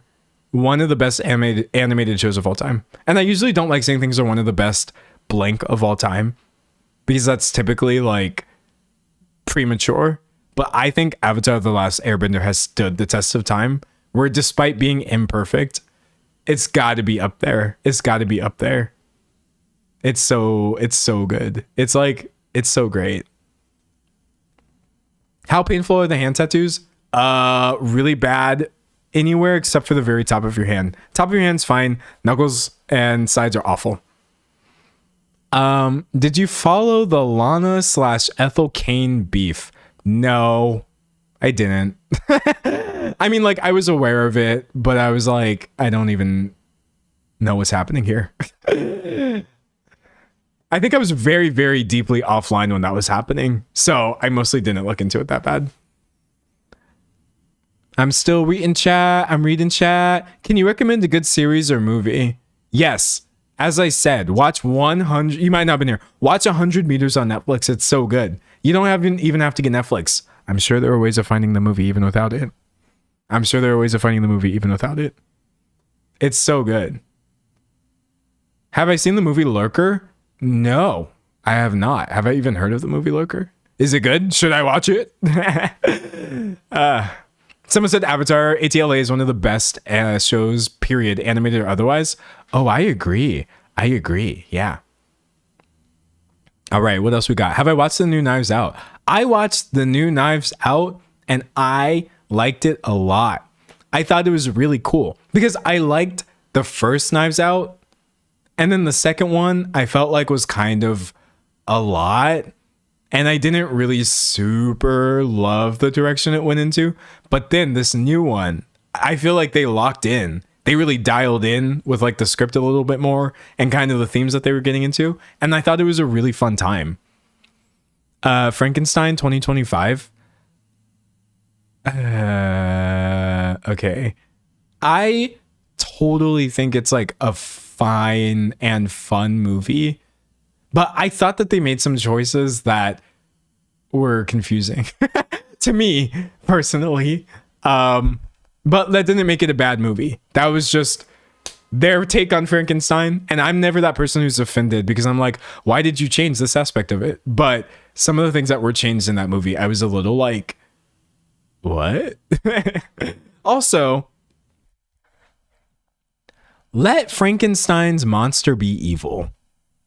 That's my hot take. Okay? If you read that book, that creature is not a good entity. If he took this test, they would also put him at chaotic evil. Now, granted, that doesn't mean he's completely irredeemable and undeserving of humanity just because he was made in the lab, right? But bro is not good. Bro does some things in that book that I truly cannot excuse. And so when I clicked into the new Frankenstein, I was really, really, really hoping that maybe this would be a take where we could show that, like, oh, even though this monster has actually, unfortunately, done things that are evil, like are legitimately evil, we still should not be dehumanizing people. But instead, he was like, I don't know. I feel like he was kind of given, like, handled with kid gloves. They kind of gave him a little bit of a light touch. I wish they went harder. I want a Frankenstein's monster that is like, I don't know. I don't want to talk about it too much because then I'm just going to start ranting, because I'm pretty into the book. I've read it multiple times and I've watched a lot of Frankenstein like reimaginings and retellings and stuff like that. And so I'm always looking out for certain things with that one. And unfortunately, I kind of felt like that one missed what is to me a big point of the story, but that doesn't make it a bad movie. That just means, you know, it wasn't the way I would have done it. And that is what it is. All right. What else do we got? This is fun. I love this. Like, why am I doing like Hello Kitty stuff? I'm trying to simulate like rapid fire. All right. What we got? What else? Have I seen Lisa Frankenstein? I have not, but I think Lisa Frankenstein is one of the most brilliant titles I've ever heard. Heated Rivalry. I saw Heated Rivalry come up a lot. I've already mentioned I haven't watched it. Probably not watching it anytime soon, but go off and have fun. I'm happy to see people having fun with it for sure. Do I have a Letterboxd account? Okay, that's really funny. I do not have a Letterboxd account, mostly because, and here's a really funny thing, even though I am constantly sharing my opinion on things that nobody asked for, I don't really write reviews for some reason. I have made video reviews that I think are fun, but like I will really just watch a movie and then literally not have an opinion on how I would rank it numerically. And I don't think you always have to rank things just because you're writing reviews, but yeah, no. I watched Frankenstein and I wasn't like, oh yeah, that was a 3 of 5 or a 4 or 5. I was more so just without numbers. Like that was a movie that did some things that I liked and some things that I didn't. So yeah, I'm really bad at writing reviews that make sense to other people because I'm really bad at like quantifying my opinions on things. And that's also why when I make video reviews of things, if you've seen any of those, I don't use numbers in those reviews usually. I think I usually give things a letter grade because I try to judge them based off of what I think they were trying to do. It's kind of funny. But yeah, I couldn't have a Letterboxd account because it would be mid. What else we got? Have you seen Severance? I can't wait for the next season. Me neither. People are asking me about Tyla's concert. I can't answer that because I'm not quite sure the scenario you're referring to, but I'm sure I'll find out about it. Would you ever go back to doing gaming section segments after the main segment of the stream, like on Twitch? Wow. Okay, first of all, you just pulled up. You're in deep. I see you've been following me for a while. Okay, this is a good question, and I've actually been asked about this a couple times, about whether I would game right here on stream. Broadly, I want to say that I wouldn't be doing a ton of gaming, mostly because I don't like a lot of games. The games that I do like, I seriously love them so much and I can't stop thinking about them. But like gaming in general, when I think about the things that most people are playing, it's not that they're bad games. I don't know. I don't know, bro. But this right here, this is a Windows computer. If I go to like about my PC, wait, I don't think I should show you that. Am I going to dox myself if I show you what's in the Windows computer? Let me look at it really fast. Okay. I don't think it's that bad.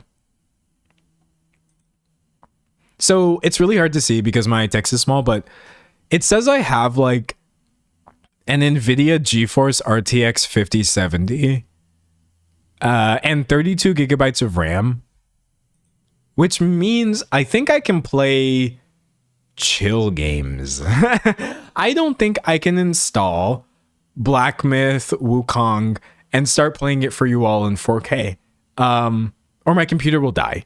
Or maybe I'm wrong and I don't know anything about games. Maybe this is a great graphics card that can play anything. But yeah, I think like I could play something really chill and short and not difficult. But yeah, someone says sounds good. Maybe it is good. But that's the thing, like graphics cards are scary though, because aren't they already on like a, or is that the good graphics card?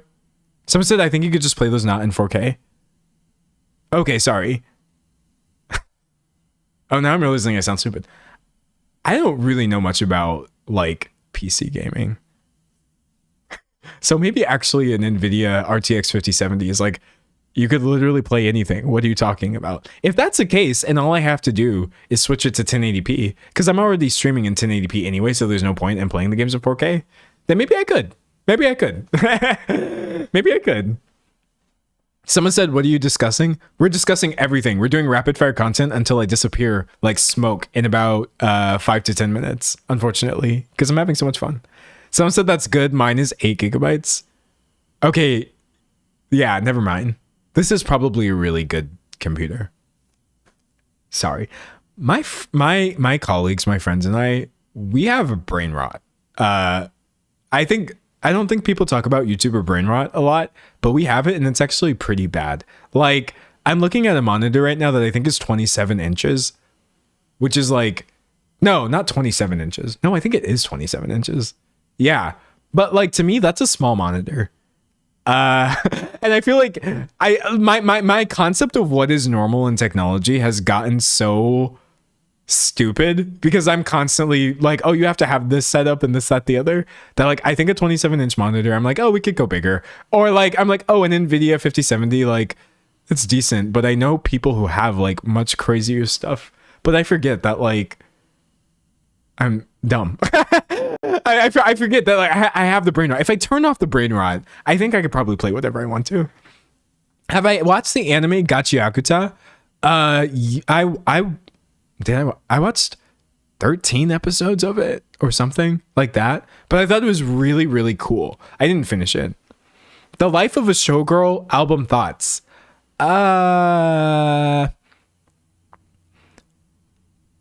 Please don't take me out of context when I say this.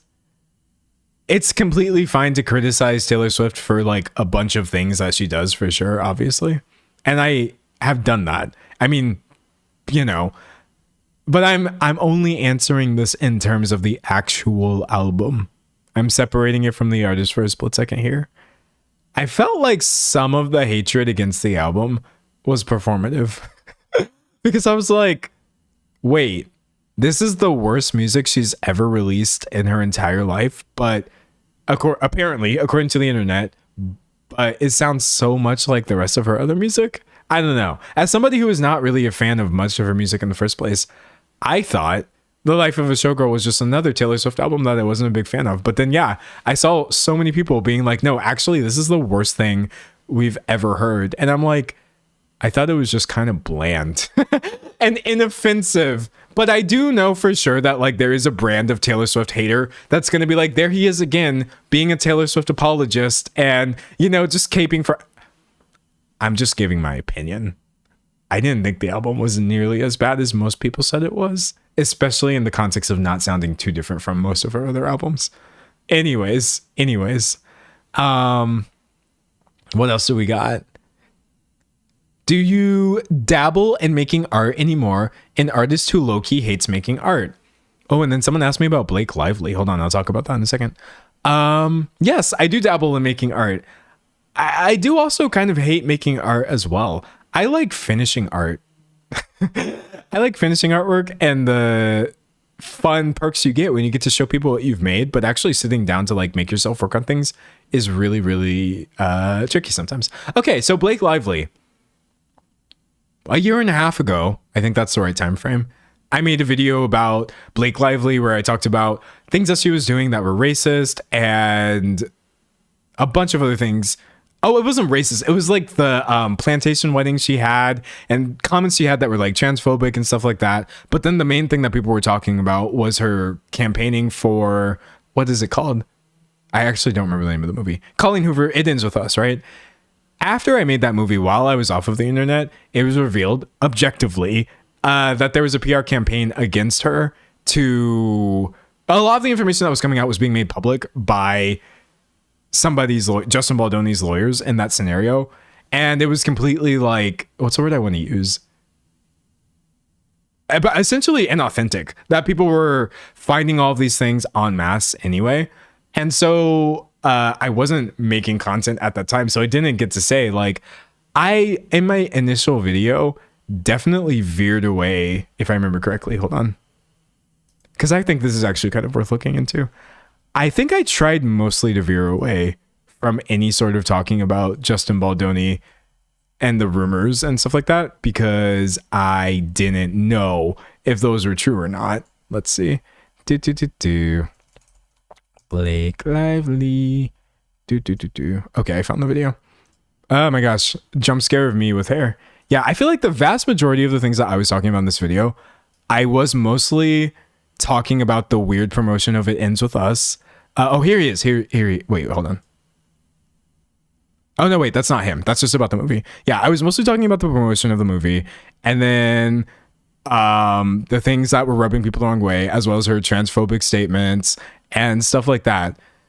The part where everybody was like, oh, actually, there's on-set rumors that Blake Lively is like a horrible person or this, that, the other. That was a lot of, that was coming from Justin Baldoni's camp.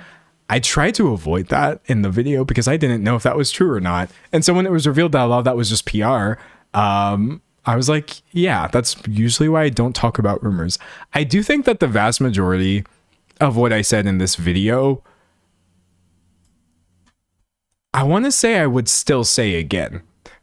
I do want to say, I think like promoting a movie that is about, you know, domestic violence and the way that it was being done was obviously very jarring to people. I think I was showing people saying why this was jarring. Also, plantation weddings are still a bad thing. You know what I mean? Making transphobic statements from a long time ago are also bad. However, I still have an enormous asterisk and caveat of like, now that we also see that Justin Baldoni was not a good person in that scenario, he's definitely somebody who should have been catching a lot more flack for what he was doing. But yeah, I strongly regret being part of that story because it wasn't as simple as it seemed on the surface. However, I saw someone said two things can be true at once. Exactly. I saw so many people saying, oh my gosh, we owe her an apology. We owe her an apology. And you know what I mean? Like the internet hates women 100%. And a lot of the backlash against her was inauthentic for sure. And unfortunately, by me releasing the video when I did, I contributed to that unwittingly. I would never think to myself like, oh yeah, this is a hate train against a person. And I'm really going to like hop in here, even though I know that this is not coming from a good place. So for all of those things, I am actually sorry for putting that video out. I didn't know, but I am sorry for the timing of all of that because I don't think that's good when somebody's going through like, you know, allegations of like alleging that Justin Baldoni was the one who was being bad on set and stuff like that. However, it's not really a case where wholesale I would reject everything I said in that video because I wasn't approaching it from the standpoint of like, oh, this woman is annoying because somebody told me she was. I do still believe most of the things I was saying in that video would stand. Does that make sense? I hope that makes sense. I hope that doesn't come across as like massive cope or whatever. I felt like the swing back into Blake Lively's corner was just as ill thought out as the massive swing against her because I'm just like, if you got people telling you things are transphobic and racist, that is still true. I don't know why. I'm not really sure why it turned into what it did. But yeah, no, I am in her corner when it comes to the allegations. If I have somebody alleging that they went through things, I'm not going to put out a video saying, well, actually, she's annoying and did these annoying things. So Justin Baldoni is right. And Baldoni is that exact kind of dude that I was telling Elle about as well. Where I was like, the fake feminism thing. We talked about this a couple chats ago. I don't remember when exactly because I've been streaming so much. But Justin Baldoni's whole thing was like being a feminist and being on this podcast. I don't remember what this podcast was called. And, you know, spreading all of this stuff and really being an ally and this, that, the other. And when it was revealed that he was having his PR people take part in this incredibly misogynistic hate campaign against this woman because they knew it would work just because people love to hate women on the internet, I found that to almost be like, it was so predictable and weird. But yeah, that being said, I still wound up as a man contributing to this. It was really, really easy to say in a video that has 1.9 million views now, oh, hey, this woman did these things that I would like to talk about. 2 million views. And so that's the part that I'm sorry for. I don't like being part of that. That really sucks. That public sentiment against her was being used to further this guy's weird aims. And I'm sorry about that. I really, really, really, really do wish I could just go back and not have, I guess, like, done it when I did it. Because it's not cool being in that scenario. But that being said, that's all I've got to say. I hope that's a good statement. I don't know.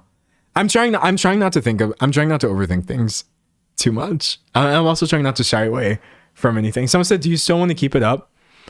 Yes.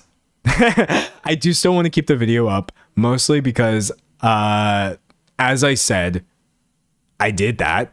And I don't think the video, which is now like a year and a half old, August 2024, it's not currently contributing to that scenario because I don't have anything in that video that I feel like was false, if that makes sense. Anyways, someone said, did they talk about the Protests? I don't know. Which protests? Yo, if there's any protests going on, assume that I support it.